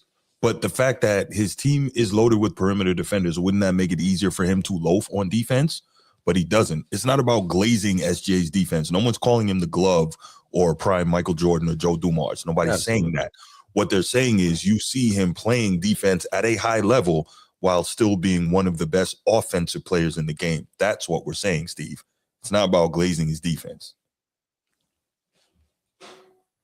Yeah. No one's telling Disneyland fairy tales about SGA's defense. We're giving you the actual numbers. I mean, the man is outpacing the one that y'all trying to defend, who should be doing what he's doing. Mm-hmm. The blocks, that should be a center thing. Mm-hmm. So we appreciate you, Sneed. Sneed has to go watch Yasmin put balls in the basket. Yes. Right? Shout out, young sister. Yes. Shout out. Go out there and destroy. Seek and destroy. What's that? Some Call of Duty? Seek and destroy. I guess so. Do you have anything else you want to add to the SGA Jokic topic, or you want to take some calls on this? I mean, this is going to be a topic for the remainder of the season. I mean, both of these guys are runaway top of the game. But again, if they get like he said, if they get 70 games, it's automatic. It's going to be automatically SGA. I think so. I think so. Yeah. Unless, of course, the triple-double continues to blind people. So, but all right, let's go ahead and you ready to take some calls, man? Yeah. Let's do it. Let's get it. Oh, I forgot we moved this around. Yeah, my bad. Move it back. All right, you all know the number 904-219-8264, 904-219-8264. Give us a call. Give us your thoughts on the SGA versus Jokic MVP debate. And again, obviously, we're fully aware that it's still very early in the season. We haven't even hit the All-Star break yet. But it's a fun topic to discuss, being as we're seeing guys just playing at historical levels. And so, that's one of those things. That's always a running storyline throughout the course of seasons. We did it for the NFL early. Remember when we were talking about Baker and Jonathan Taylor and all that? And now we're doing it for SGA and the Joker. So we would love to hear you guys' thoughts on this MVP race, because whether you think it's either one of those, I think we can all agree that those are the two lead dogs in this race. However, it ends up playing out. So let's hear it.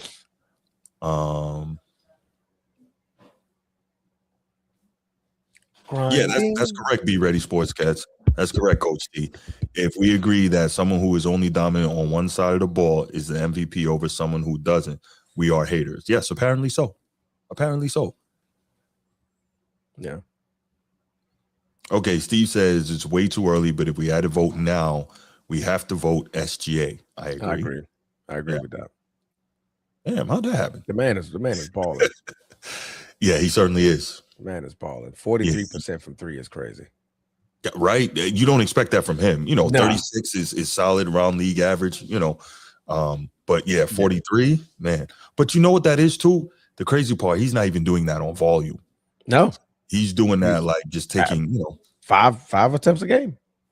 That's less than what he had last year.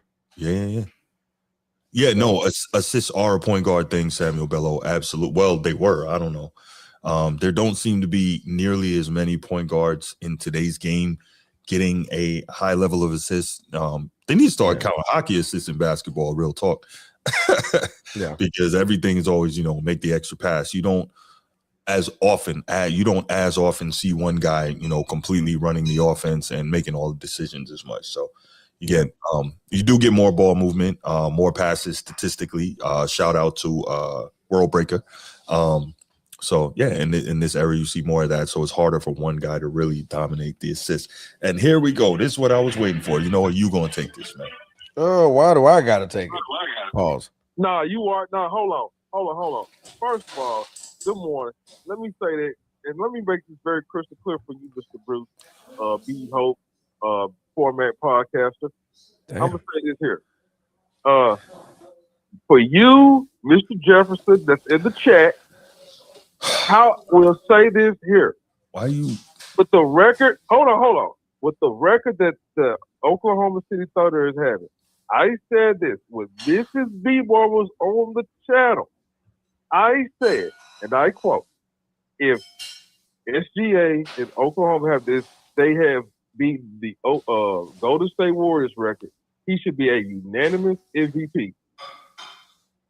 And you said you would not be mad if somebody gave Joker a vote. Did you or did you not say that? Of course I said that. What he's doing deserves votes. Okay. So don't act like I did not say that SGA should No. You're being disingenuous. I know you're being disingenuous. Don't make me mute you. Don't make me mute you. Hold on. You know, and I know you're being disingenuous because what happens is this. If I don't glaze Jokic the way you want me to, you tell me that I'm being disrespectful. So I want you to have the same energy for your brother here. Go ahead. Tell him he's being disrespectful because he's not glazing Jokic. Tell him. The disrespect is going to stop. The disrespect is going to stop. Yeah. There you go. Again, I said SGA right now. Hey, it's in his favor right now. It's in his favor. I said it, and as much as I show support for the Joker, I'm not gonna say I'm glazing or pouring honey on my belly and tummy. Oh, I said right now it should be SGA. Man, damn that part. Y'all know what I'm saying, right? Fine, man. This society is so screwed up right now. Yeah, people saying stuff like that. Go ahead. Blame New York though. Blame New York. Bad crazy. No, it's just bad crazy. We already got stuff going on in New York. I would not say it on this platform. But let's keep going. Number 3, it should be K. My 3 should be K. Cut the hell. Then of course it's Luka right there. So those are my top 4 right there. But right now it's SGA all the way. Is that my kitchen? Who's it? Nah, it's over here. Oh, okay. I'm like, damn, I'm hearing it too. I'm like, but I don't think nobody's here. Nah. I said, I want to say I'm by myself in the house. I like that list, man. I like that list. I'll definitely put Cade at 3. Luka at 4. Yeah. I did have Donovan Mitchell 5, but right now the Cleveland Cavaliers, they ranked 8th now in the East. And I don't know what's going on with Evan Mobley. He's showing me he's being the softest defensive player of the year award player. He's being very soft. And Jared Allen, I don't know what's going on with those guys over there. They just want to beat Lakers. That's all. They probably just want to come over to the Lakers. Hey, hopefully y'all get Herbert Jones, man. Hopefully y'all, because I heard he was on the trade block for y'all. From New Orleans? Herb Jones? Yeah. What did you call him? Herbert. Herb Jones. Yeah. Herb. Yeah. Herb Jones. Yeah. I mean, they'll be just trading like a Bando piece. But go ahead. Edward, are you going to tell Transformer the disrespect is going to stop? I need to hear you say it before you leave. I didn't really disrespect. What did he say? Was disrespectful? Oh, you know the same thing I be saying, but when I say it, you say disrespect going to stop. But wait a minute. I ain't never said he ain't say nothing that was disrespectful. So why you? He said the same thing I say.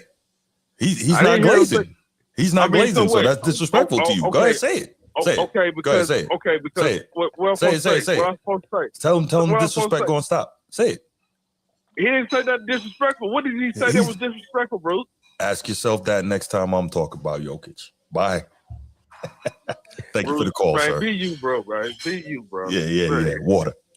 Be you, water.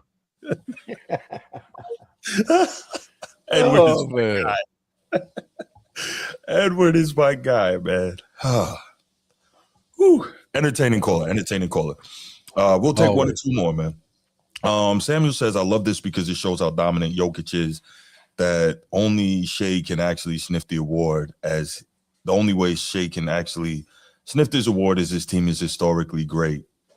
Really? How was that the only way? Yeah, It'd be in the conversation without it. That's clearly a Joker fan. So Luka is in the race. Thank you. Giannis, well, he may not. He's not going to be able to miss too many games. Right. Be Because what he's doing is crazy too. He's just not averaging a triple double, so you know how that goes. Yeah. But yeah, what he's doing is nuts.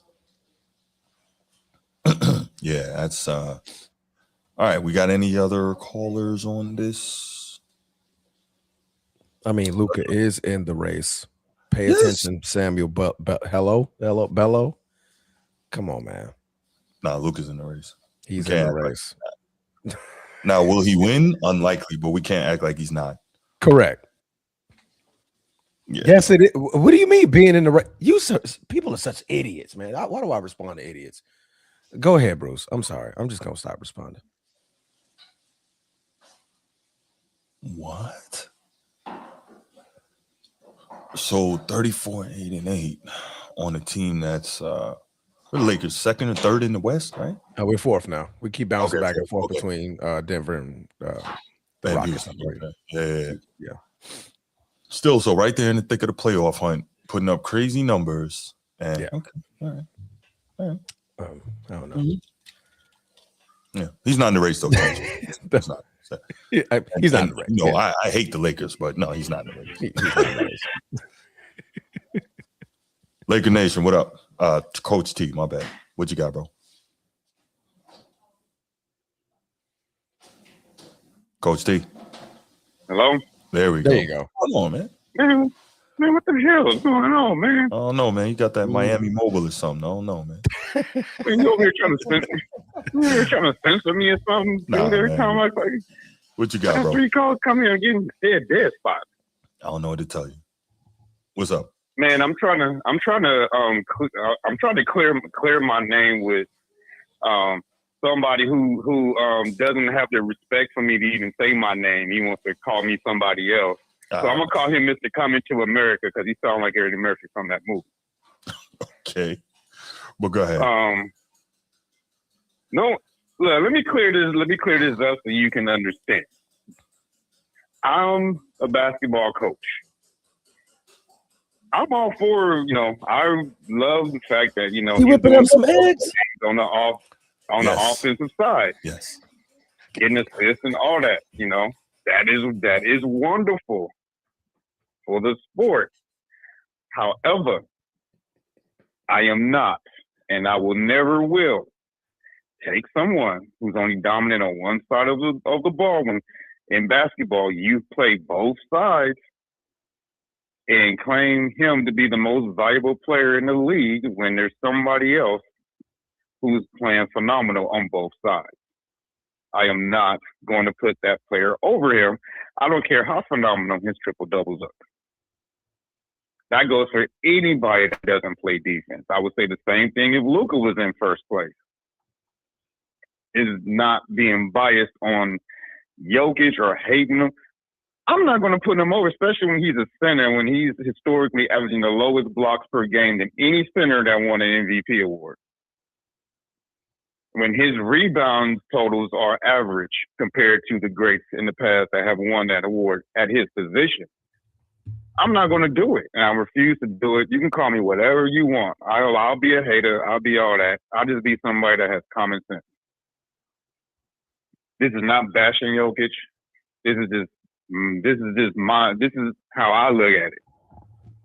I will take SGA or any other player that plays both sides of the ball consistently over him. Tell me when I'm telling lies. I'll add a little bit of that. Add a little bit to that. What is Jokic doing differently than he did last year? He averaged a triple-double last year, didn't he?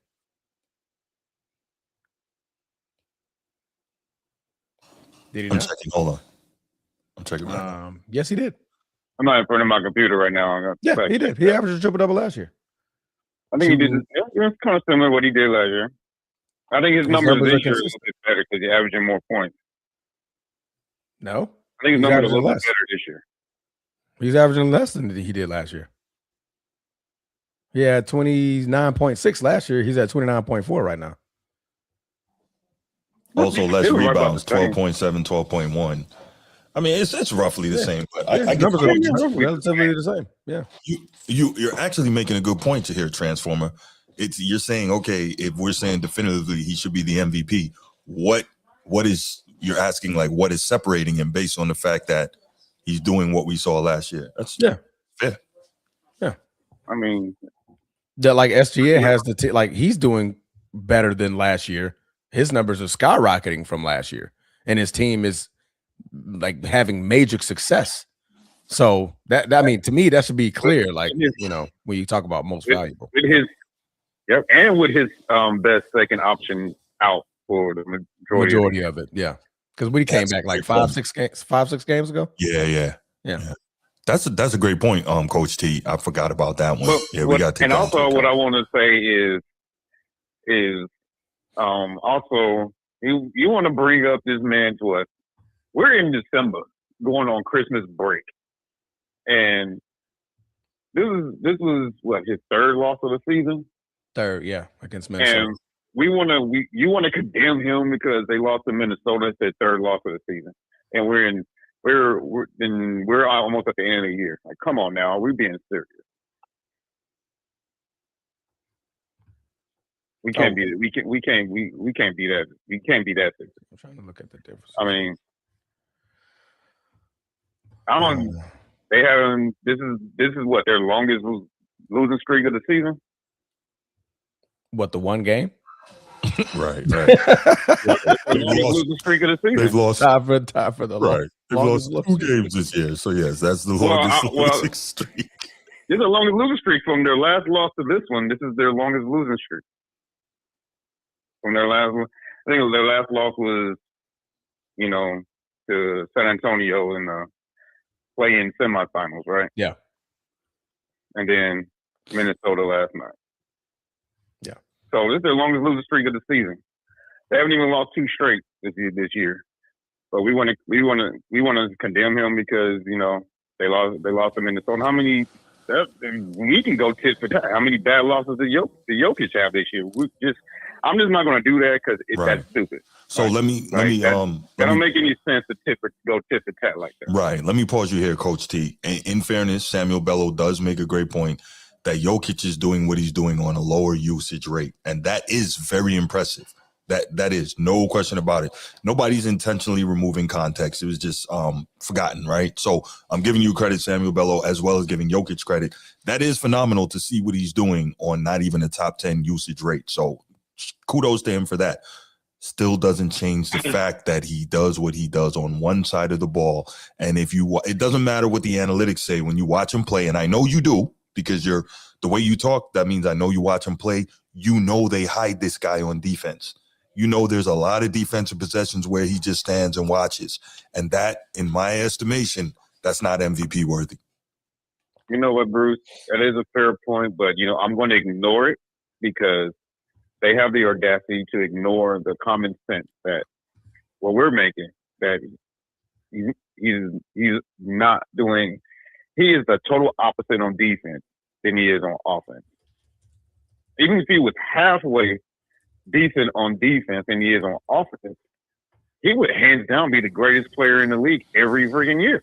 No question. But he's not even half. But since they refuse to acknowledge that, he made a valid point, but I'm not even going to acknowledge it because you're not man enough to acknowledge that he is a liability on defense, no matter what he does on offense. It cancels it out. No.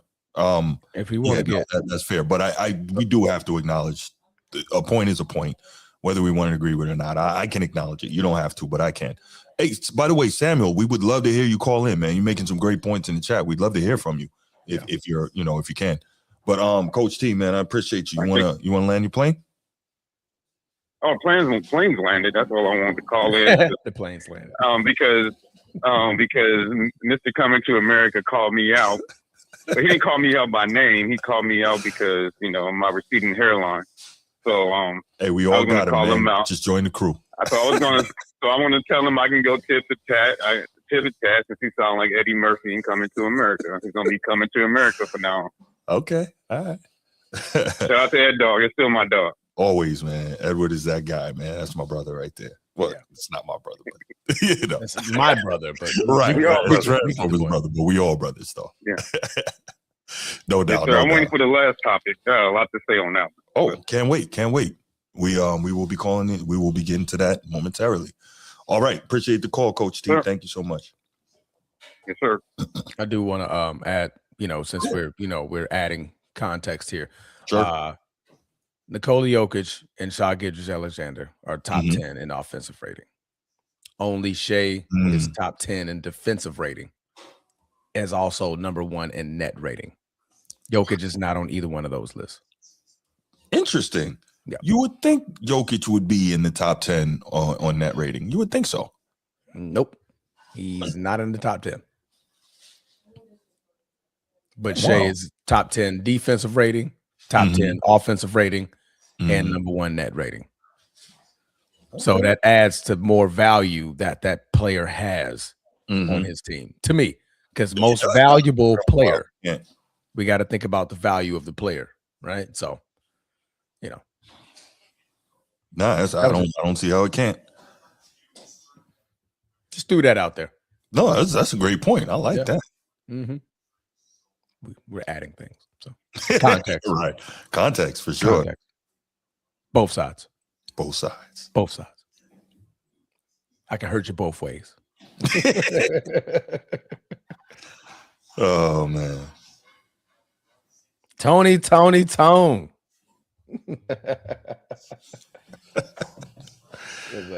Oh man. Ooh-wee. Yeah, man. I want some. Yo. Hey, all of a sudden, when Tony called in, I just heard. I'm like, oh boy, somebody whipping up some eggs. That got to be some eggs. You're whipping the pot. Whipping that pot up. You go, girl. You were killing it. I'm like, that wrist motion was moving, boy. Right? I'm pretty sure the hair was flowing too. It's just man, listen. Micah, what up, Micah? What's good, brother? Micah. Yeah, man, it was fun, man. We appreciate you checking that out. It was a lot of fun. Absolutely, man. Bruce killed it, y'all. Bruce, man. And I meant to give you this call you right after, but it was late. And I ended up watching the boxing fight. Yeah, it was too. Yeah. I was I'm trying to figure out how I'm gonna put these in words. Okay. I know you're a journalist. Mm-hmm. Your journalism hat was in full flex mode throughout the entire debate. I'm like, yo, this man Bruce really be doing this, man. I appreciate it, man. I'm like, I got passion. I look at Robin, the passion, the educational part of what he was bringing. And shout out to, I almost called him beast mode. Not Young Disciple, World Breaker. Yeah, World Breaker. In there, man. He was hanging in there. Yeah. But I was like, yo, Bruce is front. tit for tat. Just, I'm like, dang, man. I have this argument a lot. I do my training with your brother. So I was ready for it. You know what I'm saying? I got to go in the wax museum and hang out in there for a couple hours, you know? Yeah. Whoa, Mike. I had both. I had passion and facts. He definitely had both. I had both. And you know what? It's funny. When you was going off, I was like, oh, this dude really was in the choir. Preaching. Hey, they was in the comments like, bro, this man Transformer should be a preacher. Yeah, we rep for the format. That's what I really want to do, honestly. Yeah, it wasn't about winning or losing for me. It was about us going in there repping for the format podcast. It was fun, bro. That was legit, just fun, bro. It was. Mm-hmm. It was. Y'all did start going ham on World Breaker for like 10 straight minutes. I'm over here just like, hey man, I'm over here watching the ticker. I'm like, bro, these folks is literally just dissect. And I'm like, bro, the moment I saw 2020s on there, I'm like, oh, bro, whoever got that, Bruce he's gonna unleash. You already knew on that, bro. I'm like, what it was gonna be. I knew he was gonna get cooked, but I'm like, at points of time, I wanted to interject, like, hey, yo, all right, yo, yeah, you was trying to save him. Come on, man. Ain't no y'all, hey, disciple. It wasn't no triple team World Breaker. All right, that was a double team. I was like the special referee. It wasn't even we were just responding to what he was saying. And it was, think about it, right? Less the 2000s, but more so the 90s and the 80s. Or if you're repping for the modern era, the 2000s are closer to that, right? Yeah. Especially from since like 2006, 7 seconds or less suns going forward. Yeah. So when you have that, you're gonna be less in attack mode on the 2000s. Now, if you repping for this current era, you're going to be trying to go in on the 80s and 90s, right? Yeah. So when he going in on the 80s, of course, sports and fitness fans going to respond. When he going on the 90s, of course, I'm going to respond. You know, when I'm locked in the wax museum, I got nothing to do but read. Right? Shout out my man Edward, you know? you know, they made me a cot in the back room in the wax museum, man. That's sometimes, man. Yeah. They put out a cotton. And I'm in there chilling with books. Man. But no, I'm shocked that he didn't bring up the COVID season. No, because we gave him 2015. Yeah, I'm surprised he didn't bring up the COVID season. Yeah. Whoa. I probably hold on, y'all. We got an incoming call from Nigeria. Let's check this out. Micah?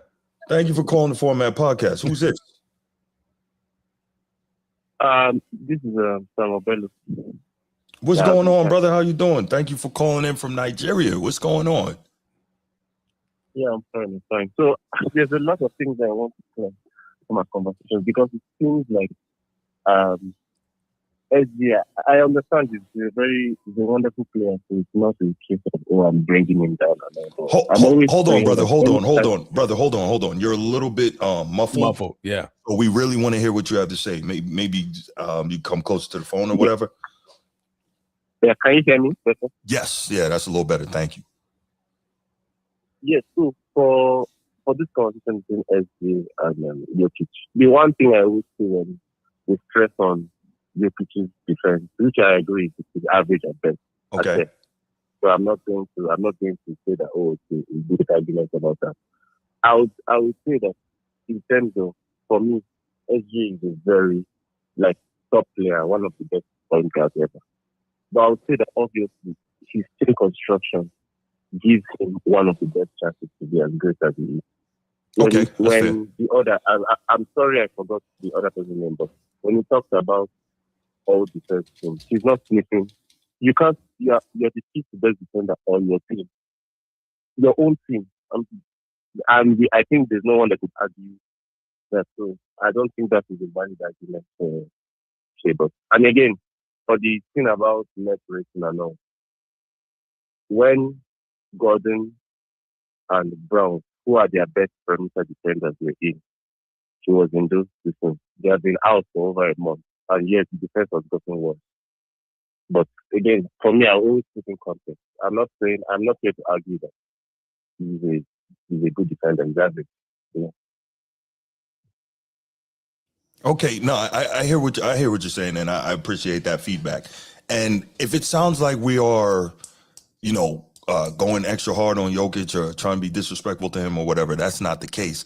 I think we're just talking about when it comes to two guys that are so close in what they're doing and how great they're playing right now for an award like, the MVP, then you have to nitpick and you have to try and find different things that you can use to separate one from the other. And I think that's kind of what's taking place here. Yeah, that's it. No, that's it.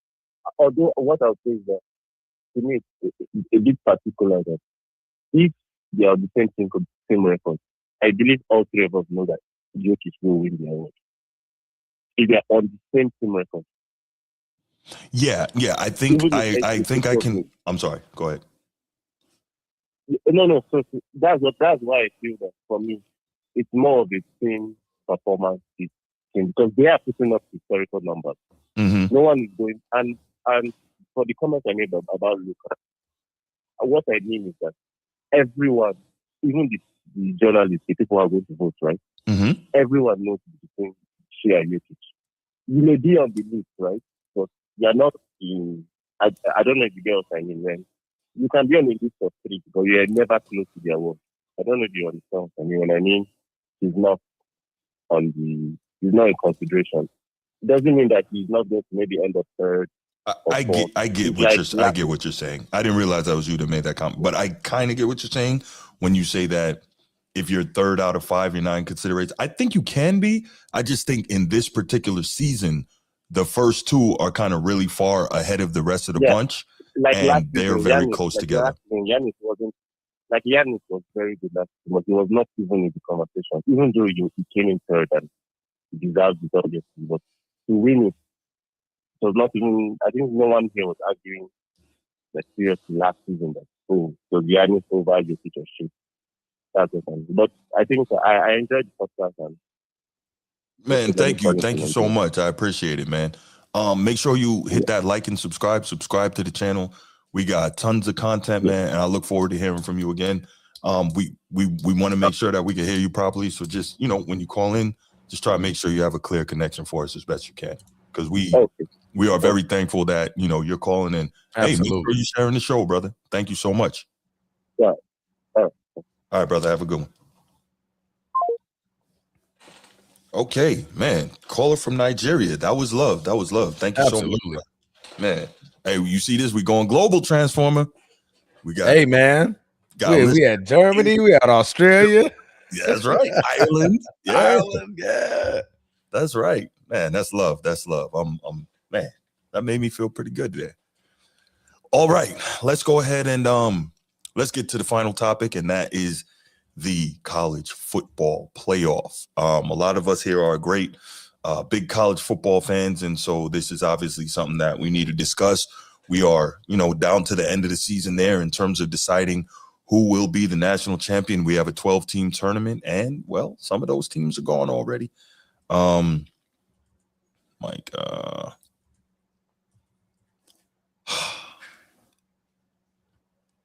what happened? Nah, Micah had a quick question. He says, quick question, do you all count the 2020 ring as a real ring? You have to, but the only thing I'll say is all championships aren't equal. You know what I mean? So, yes, it's a real championship. I'm not going to take a shot at the Lakers and say that it's not, but to me, it's not the same as some other ones. And I'll leave it at that. All right. So let's go college football playoff. Transformer, do you have an opportunity to watch any of these games yesterday? I saw the Texas A&M and Miami game. Okay, so let's start. I didn't see the ass whooping that Ole Miss put on Tulane that we all expected. or the A whooping that Oregon put on JMU, but we'll get there. Yeah, I didn't see those. Okay, so here we go. First game, as you mentioned, the A&M Miami game, which, as a guy who is a Ravens fan, I got to tell you, I really enjoyed that game, man. I really enjoyed it because the defense was crazy. We saw a 10-7 game, Miami over A&M. And not coincidentally, I suppose, but I obviously had some, not necessarily rooting interest, but interest in this game to see how it played out based on these are the two teams that Notre Dame lost to, or I should say beat Notre Dame early in the season to put Notre Dame in the 0-2 hole and basically eliminate them. Yeah, eliminate them. That's right. Yeah. So I wanted to see, how this one would play out. And it was very interesting. Again, two elite defensive performances, not really huge numbers on either side. Of course, what do we always talk about? Turnovers will make the difference. They will kill you. Right. Turning the football over and running the ball. And we saw one hell of a game from Miami running back Mark Fletcher Jr., man. Yes, he Shout did. outs to him. 17 carries for $172. I think 90+ yards in the fourth quarter. That to me, that was big. That's what we call clutch, right? That 56-yarder in that at the end was so clutch. So clutch, right? So you had Malachi Tony that fumbled the possession before. And Fletcher was the one talking to Malachi like, yo, we gonna need you. Yes. I like motivating them on the sideline. Yeah. And that shows true leadership. Yes. That the very next possession, he comes in, 56-yard run, get it all the way down there to the red zone. A couple of big runs after that. But the cherry on top was Malachi Tony, the sweep, getting in the end zone and finally getting that off his back. Like, damn, I thought we was about to lose the game because of me. Yeah. And boom. So Fletcher told me, hey, stay locked in. I need you. I need you. Yeah. We need you. That's right. We need you. Yeah. So let me ask you this, Transformer. All right. And if you want, you can get into the game a little more after this, more of the details. But my question is this. When I saw Malachi Tony score that touchdown, and he's a true freshman, would you rather, because it was inside the 2-minute mark, would you rather him have gone down at the 1 and then Miami kneels that thing down a couple times and kicks the winning field goal, don't give A&M any time, or go ahead and run it in? Absolutely not, because that kicker was awful all night. From where they were, though, awful all night. Even if the kicker misses, A&M has to go the length of the field and try to score. Take the points. They have already been awful to come by. That's true. They have been terribly. The game was 0-0 at the halftime. Defense. Like it was such a defensive matchup between those two guys. Yeah. If I'm Malachi, get in the end zone and trust that my defense can do what they've been doing all game. That's a great point. Keep them out of the end zone. That's all I got to do is keep them out of the end zone. It's just a lot of times you see where they say in that situation, go ahead, stop it at the 1, use that time, and then punch it in. And I'm not saying you're wrong. I'm just saying this is something that we've seen coached on the pro level as well as the college level in situations similar to this. Yeah, now, but like in situations like that, and like I said, I clearly understand what you're trying to say, but mistakes happen. That's true. Mistakes happen. So what if he goes down at the 1, right? Yeah. And then all of a sudden there's a false start, there's a holding penalty, and that's setting you back. And realize that this kick, I think he was like 1 for 4 at this point, at that point of the game. Yeah, it was like he was just missing them, right? True. So and he had one blocked. So yeah, exactly. Who knows? Exactly. So you don't want to. I don't want to leave that up to chance, man. Get in the end zone, and I'll trust that my defense can do what they've been doing all game, and they did. They ended up with the pick. Right. Yeah. So yeah, for sure. Put my defense back out there. Yeah, that was a super entertaining game if you like defense and kind of old school football. So no, that was good, man. They ran it. They played defense on both sides. A&M wasn't able to really get the run game cranked up at all. They had 35 carries for 89 yards. So, again, Miami, run the ball, stop the run. We keep talking about it. It's that simple. Carson Beck, very pedestrian game, can we say? 14 of 20 for 103 and 1 touchdown. So, not super impressive. Marcel Reed, 25 for 39 for 237, but the 2 picks, costly, right? And obviously the pick to end the game. So, that's not going to help a whole lot either, man. But both defenses played fantastic ball. Miami gets out of there with the win. Yeah. But guess what? I think it's over for them because they got an angry Buckeyes team next week. Ooh, boy. Yes, they do. Yeah. Now, don't get me wrong. Clearly, Miami can do it in the trenches, but they haven't seen a defense like this. Yeah, and they're already favored by 10. Oh, they got Ohio State favored by 10. Yo, you know what Joel Klatt calls Ohio State when they mad? He calls them the Death Star Supernova. Wow. Yeah. Wow. Yeah. Yeah, that's tough. No, that's tough. Imagine if they go off the way they went off in the playoffs last year after they got beat by Michigan, right? On the way in.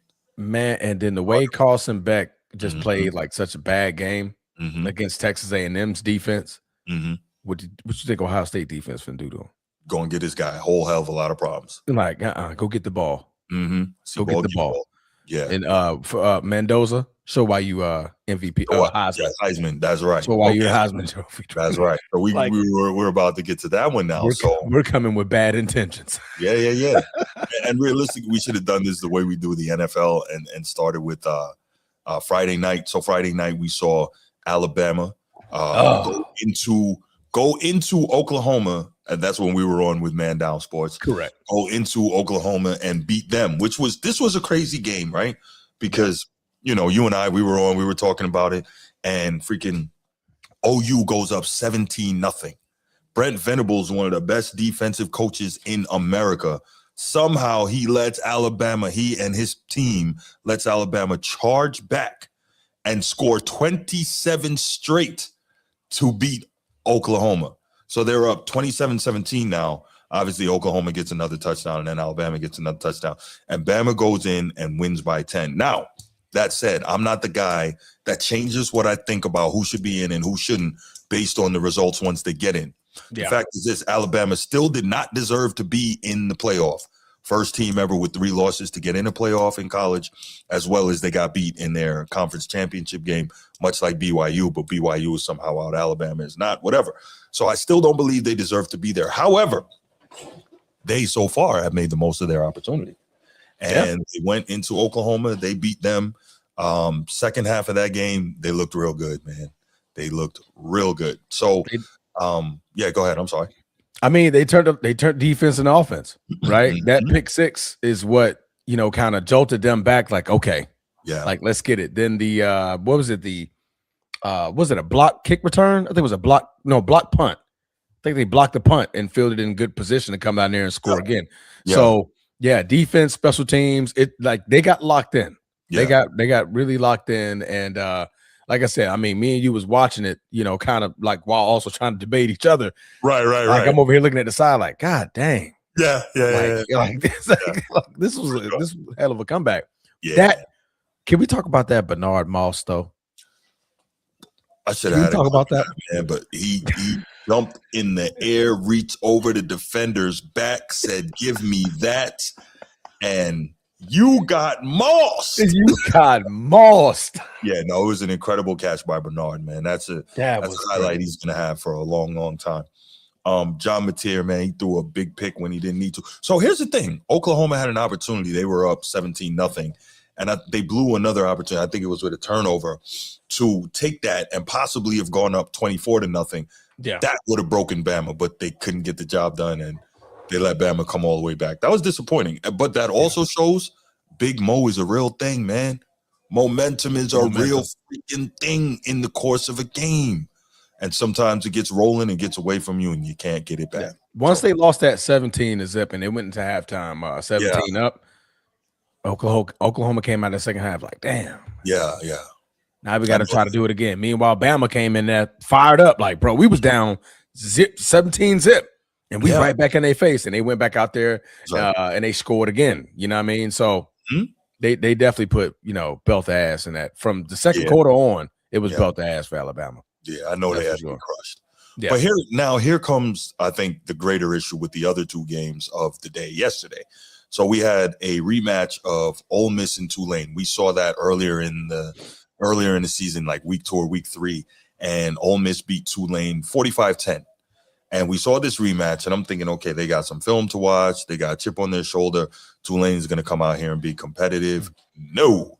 Ole Miss beat down Tulane 41-10. We're not going to get into the specifics of this game. Bigger, stronger, faster team. They beat them, right?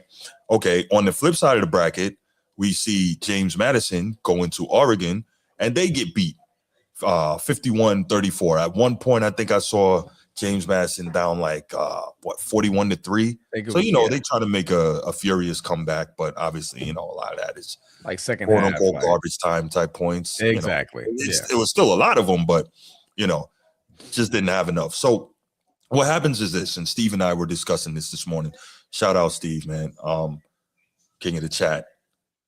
He is very upset that these two group of 5 teams got in because he feels that it wasn't competitive. And the argument is, if the college football playoff committee is trying to get in the, the 12 best teams, then they failed in that, right? Yeah. So my argument is, while that is true, 2 things could be true, right? You know, that's my line. 2 things could be true. So while that is true, that they failed to be competitive, and they, according to the rules of the college football playoff committee, did all that they had to do, and they were able to get in there. My greater issue is that Alabama got in when they shouldn't have. That's what really opened the door for this. That the committee is afraid of ESPN, they're afraid of Greg Sankey, they're afraid of the SEC. And so they knew that they had to let Alabama in there or it was going to be bad.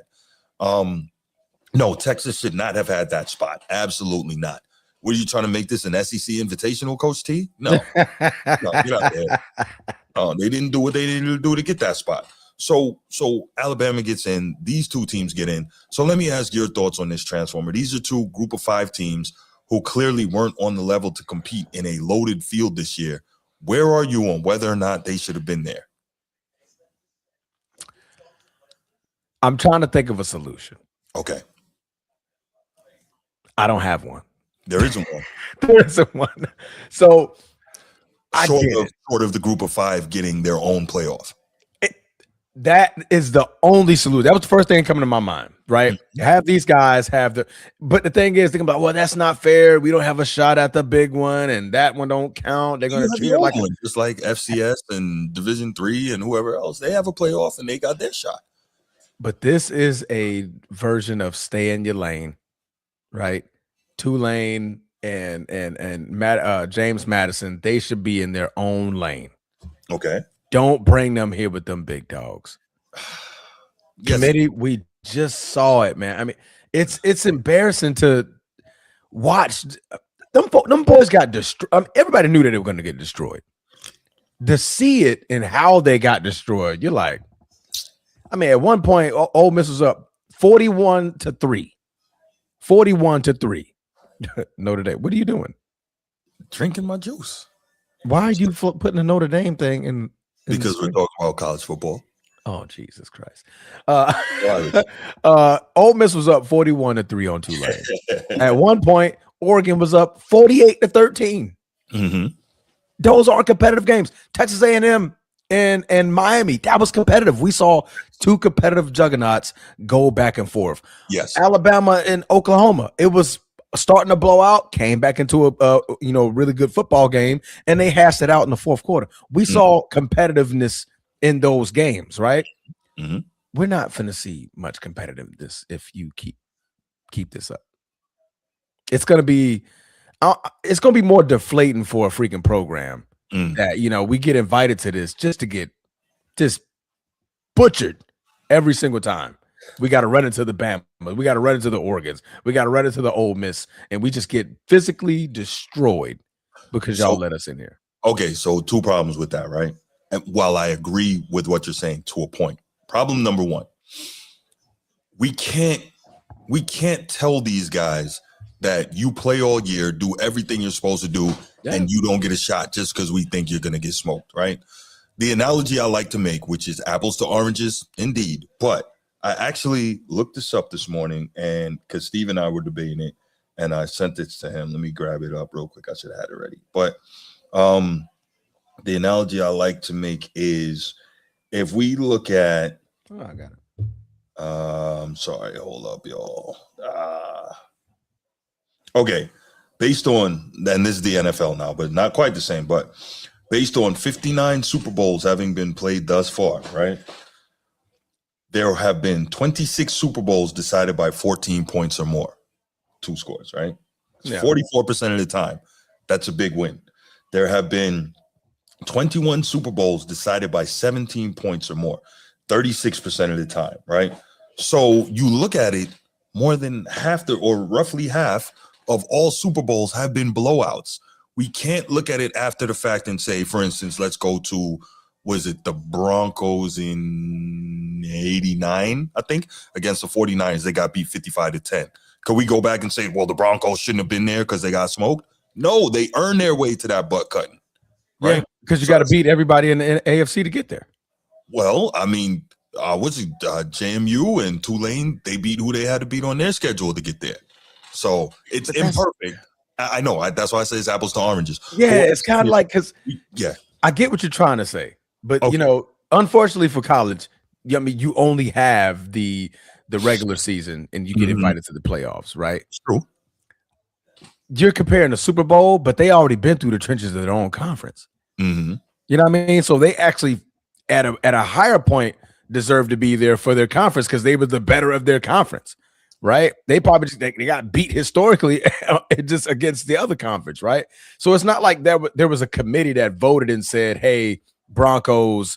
Who'd you say? Which Super Bowl did you call? Broncos and 49ers. I believe Broncos 49ers. 89. It wasn't like a committee voted the 49ers and the Broncos to be in that game. Maybe 88. Right? No, they had to fight through the trenches of their own conferences, battle to the top. It was a lopsided matchup when they got there. Okay. Right?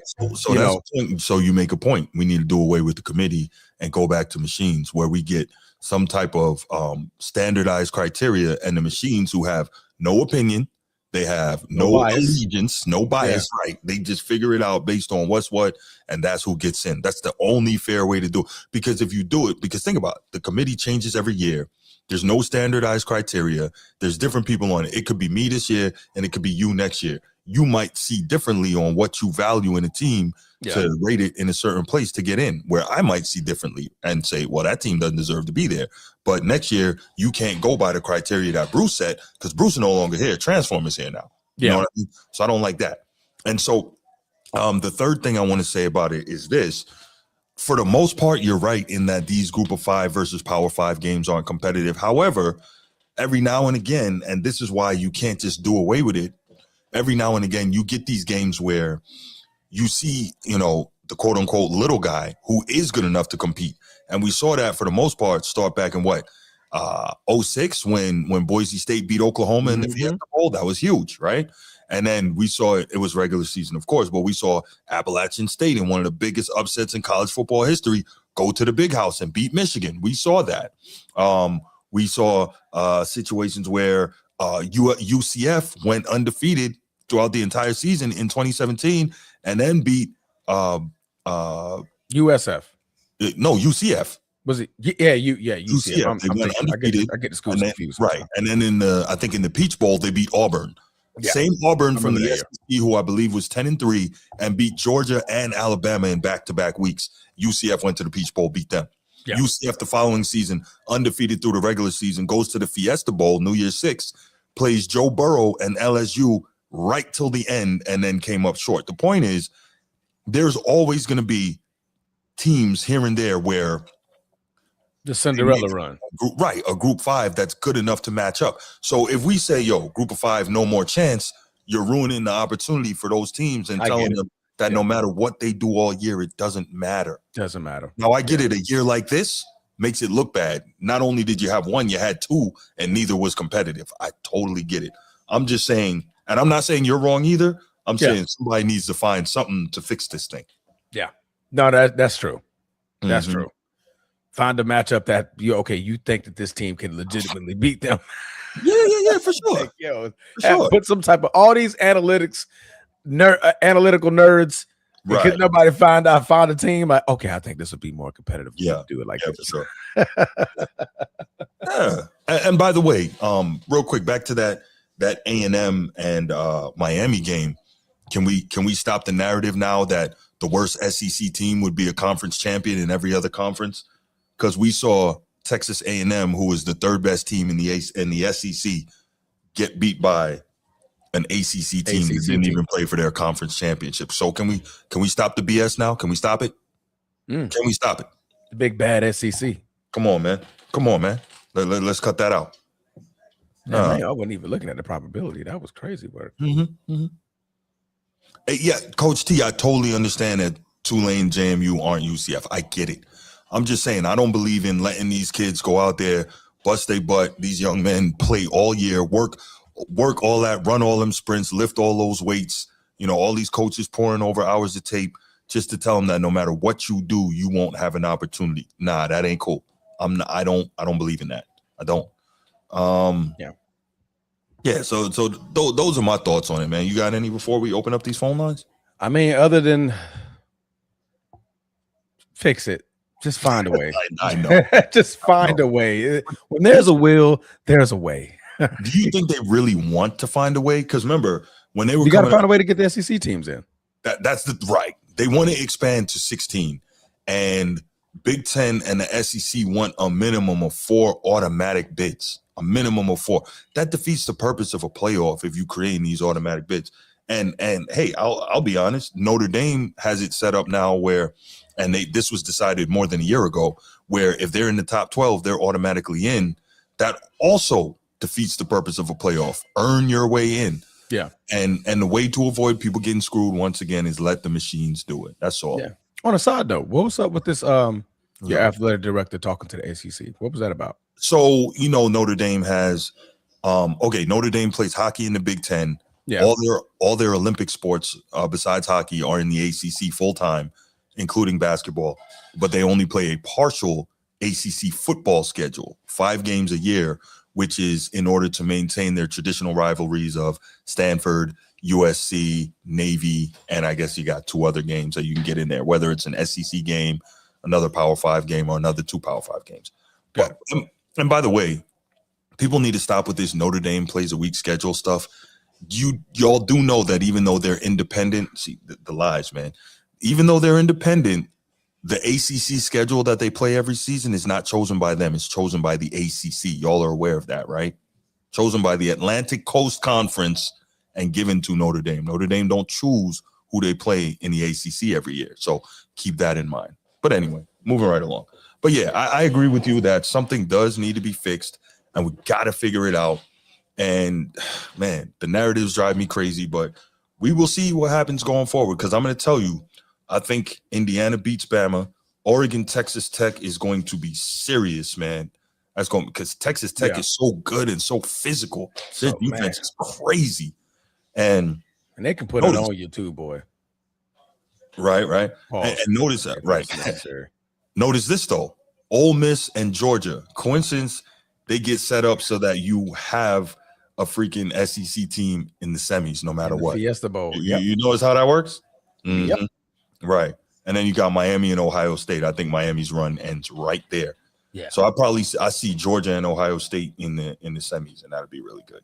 I'm definitely gonna watch this game. What's that? New Year's Eve? I think that game comes on. Yeah, I think it's New Year's Eve. Oh shit! What am I gonna be doing New Year's Eve? I don't even know.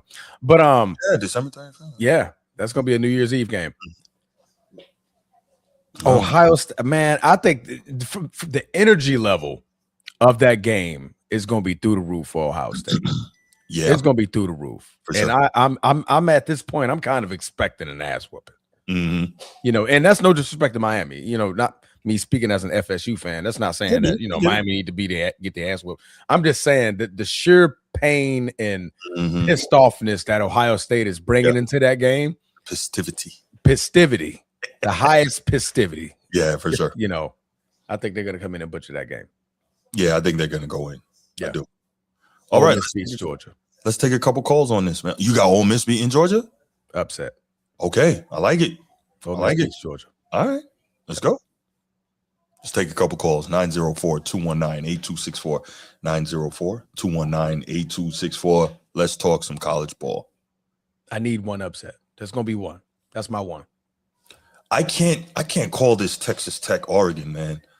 Oregon looked real good, but we've seen they can get beat by a physical team. Yeah. We saw that against Indiana. We saw that last year against Ohio State. Yeah. And I think Texas Tech can be that team, man. Texas Tech, Indiana. I would like that. That'd be a good semi, bro. That's a good semi. Notre Dame head coach is top college candidate in widespread coaching search. Giants love Marcus Freeman. Yeah. We're gonna take care of that. We're gonna pay him, make sure he doesn't go anywhere. They're working to get another extension done. Coach T says he has Bama over Indiana. That would be an upset. I don't see it. Coach T, what up?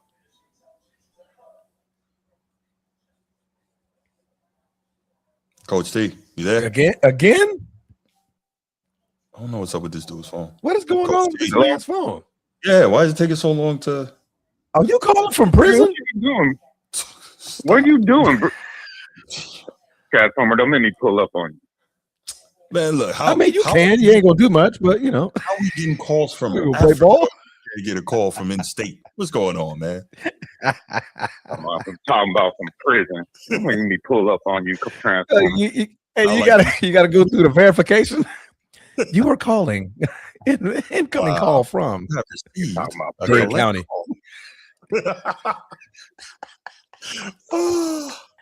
What's up, T? What's up, Coach? What's happening? Oh, we got jokes. We got jokes delayed today, huh, 10 man? I mean, bro. You're the only call that comes in delayed. I don't know why I keep doing that. Yeah, that's kind of weird.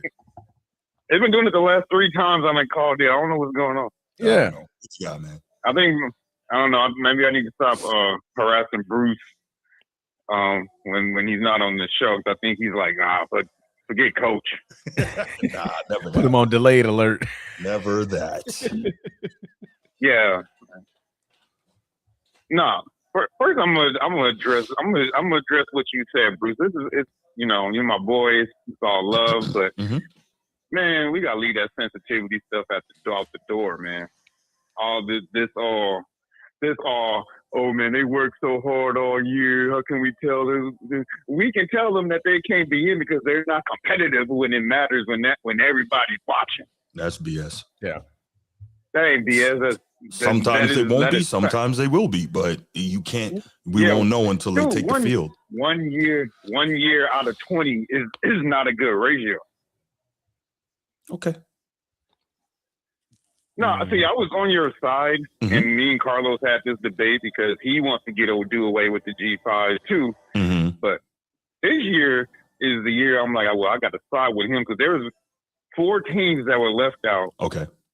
Because we let those G5 teams in there that deserve to be in there. Like BYU was one of them. So that's why I know 2 spots of 2 deserving teams that should have been in the playoffs are not there. And we would have loved to see them because the games would have been better because of the rule for the G5, and then they got whacked. So you can make an argument for Notre Dame. You can make an argument for BYU. I know you don't like Texas, but you can make an argument for Texas. And then Duke has a legitimate argument too, even though their record was 7-5. They were, ACC champions. Yeah. So those top 4 teams right now does have an argument that it could be in there. But this year alone. So okay. I don't know if they're going to ever find a system that works because every year there's something different. That's the problem. The only thing I can think of is just, just let the top 25 teams just battle it out in the playoffs and let the top 12 have buys or something. I don't know. Just let them play. The Big 12 actually, the Big 10 wanted a 24-team playoff. That's what they wanted. So I get it. Obviously, you're not going to get that, but 24 teams. 24 teams. That's what they wanted. I mean, that'd be cool. I'm don't even got that. Good with the 12, maybe 16, but I'm good with the 12. Because when I personally was calling for expansion, I was calling for 8, and I thought 8 would have been fine. But 12 is good. 12 is good. But there's just too much money. But like I said, I don't like the idea of guaranteed at-large bids for particular conferences because that defeats the purpose. Yeah. No, at-large bid, you can put anybody in there. No, but they're saying they were saying, yeah, go ahead. No, I'm saying you can put anybody in there. This is not like the NCAA March Madness tournament in basketball. You got 64 teams. So. Yeah, you got at-large bids, but in football, you have to legitimately put the best ones on there to make your, this was a national championship. Like you got to legitimately put, but it's harder. I understand it's harder in college football than every sport because you got so many schools. Right. Yeah. So many. And you only play once a week. And you only play once a week. It's so many schools. That's why they came up with the bowl system to begin with. Well, but we also know that out of all those schools, really only the top 20 are ones that you got to consider for something like this. So, like we say that, oh, there's so many schools, but not really. But you sitting up here lobbying for these G5 teams. Talking, oh, you worked so hard all year. Don't misrepresent my position. Don't misrepresent my position. Bro. That's not what I was thinking, and you know that, bro. Okay, all right. What you saying that 3 years ago when they screwed Florida State when they was undefeated? Absolutely, I was screwed for Florida State to be in. Are you crazy? He was on my side on that one, Tony. I didn't know he was on my side on that. I didn't know about the format podcast back then, so I had to ask. All right. Yeah, you was on the show. Oh yeah, you didn't. Brother, appreciate it. Yeah, you're right. Yeah, I had to console Carlos because Carlos was so pissed off. Listen, I'm not even a Knowles fan, and I was pissed off because I thought it was just a. And who did they give it to? Alabama. What happened to Alabama? They got their ass whooped. Got bounced. Yeah. Got bounced because we ended up. They gave us Georgia. They put us 5 and 6. Yeah. They give us Georgia. Yeah. Mm-hmm. And Alabama, I think, got bodied by Michigan in the playoffs. So yeah. They got bodied. But I hear what you're saying, Coach T. I'm just saying, like, that's the only thing. Like this year, I'm just going by this year alone.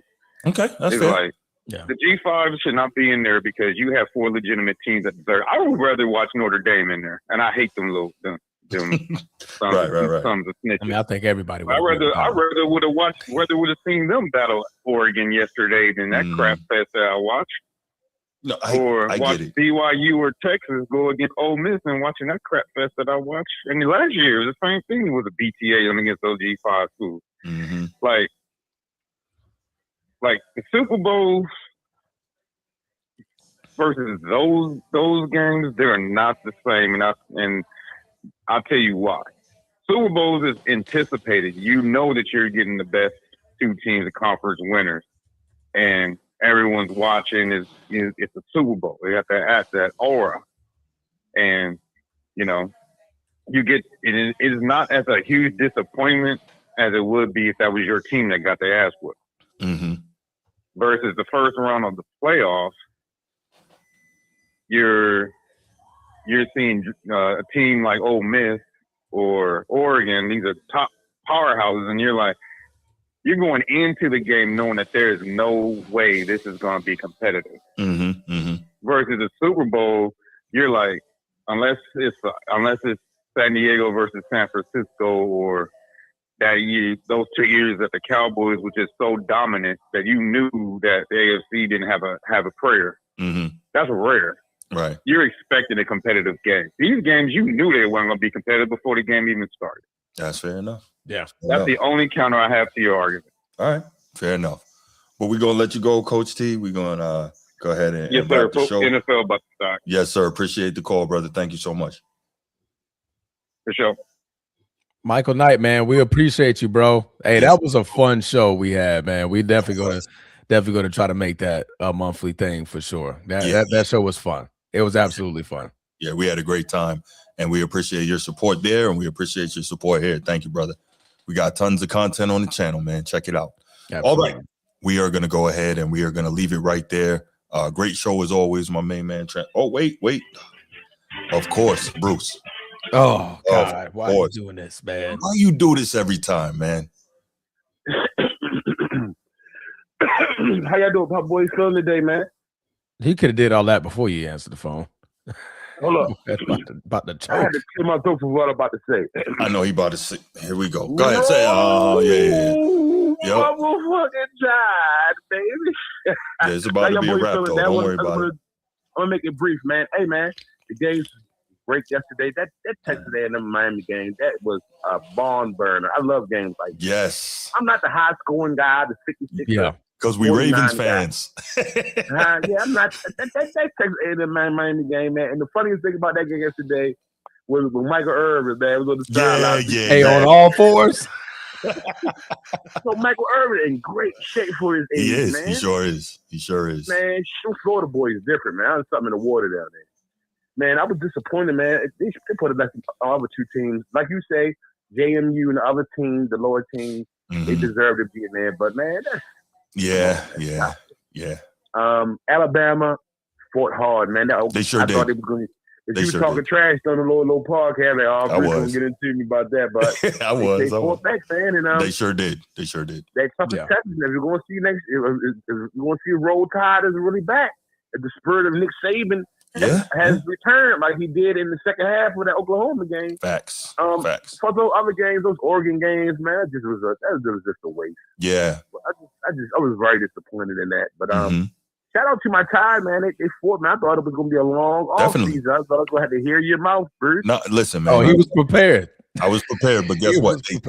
They shut me up, though. They shut me up, so that's a great win, man. Playoff start the next round now. Really, you ready to see. Yeah, good games all the way through. Man, happy Sunday to y'all boys who went to the game tonight. Transformer, man. That reel, man, was so funny yesterday. I cannot wait to next Saturday reel. Imagine what that's going to be like up in the Ravens. Right. Oh man, it's going to be something good. I'm gonna have my Ravens flying all over the place getting shot. I might have to come over there. Hey man, come over here. You know, is Jordan Love is just a concussion? Is he going to be out for a while, or is just? But you know he got to go through the protocol, so we'll see throughout the week. The protocol takes a couple of days. Hey, shout out to Malik Willis, man. I don't mean to talk about the NFL on this topic. No, you good, man. He really improved from his Tennessee days. He played really well. Yeah, he's been playing well. Mm-hmm. He's really. They get like Green Bay gives him a system. My bad. Go ahead. What's going on in Green Bay is working for him. Like whoever coaching him up, he's playing way better than what he was 3 years ago. Like, so hey man, he might get a little. He might just how he played yesterday. He showed a lot. Man, hey, man, I want to say this about Caleb Williams. We talked all that junk about the Laird Williams, about the fingernails, but the boy been playing well. Man, yes. And that throw. Oof. Yeah. They know they try to compare him to Patrick Mahomes. He's not there yet. He's a good quarterback. But other than that, man, I just wanted to check with y'all boys, man, before I get my day started. And, man. I appreciate that, man. How y'all boys feeling, though, man? That Jake Paul junk was I think it was rigged, man. He looked at that punch. Like, how you looked at it, like, okay. I don't rig a broke jaw. No, you don't. I'm not trying to rig a broke jaw. You do not. I know Jake Paul's extremist, though, yo. That's what he do stuff like this. Nah, man, I can't see that. It's reports that he made like 80-something million off this fight or something like that. They both made about 96 million. One thing I will give that boy a hustler, not a market. And hey, you got to give it to him, man. So other than that, man, you boys have a great Sunday, man. Tonight, I wish y'all boys could have been here, man. I had 2 tickets for y'all, but I appreciate that. I'm so nervous about the day. I'm not trying to worry. Pittsburgh play at 4, so man, we got to win out, man. What time Ravens play? Oh, Ravens play tonight, and Pittsburgh play at 4. Detroit at 4. So okay, gotcha. All right. So if Pittsburgh win, we gotta win. But if Pittsburgh lose, we got a little bit of breathing room. But I need to handle our business. Sure. Yeah. I don't want to go through that. We wait for Pittsburgh. We need to handle our business. But other than that, we always have a great Sunday, man. I appreciate you, brother. Thank you so much, man. All right, brother. All right. All right, y'all. Yeah, we're going to wrap right here. Make sure you hit that like and subscribe on the way out. If you're here in the live, appreciate you being here. If you're here watching on replay, thank you for taking the time to watch. Make sure you like and subscribe. Make sure you also subscribe to SMT Media Network for our guy Sneed. He's got some great content on his channel as well. You got what you need. Got what you need. Make sure you also take the time to hype a video. You get 3 hypes a week, I believe. And we got a lot of good stuff here, man. Thanks so much for being here. And we out. Peace.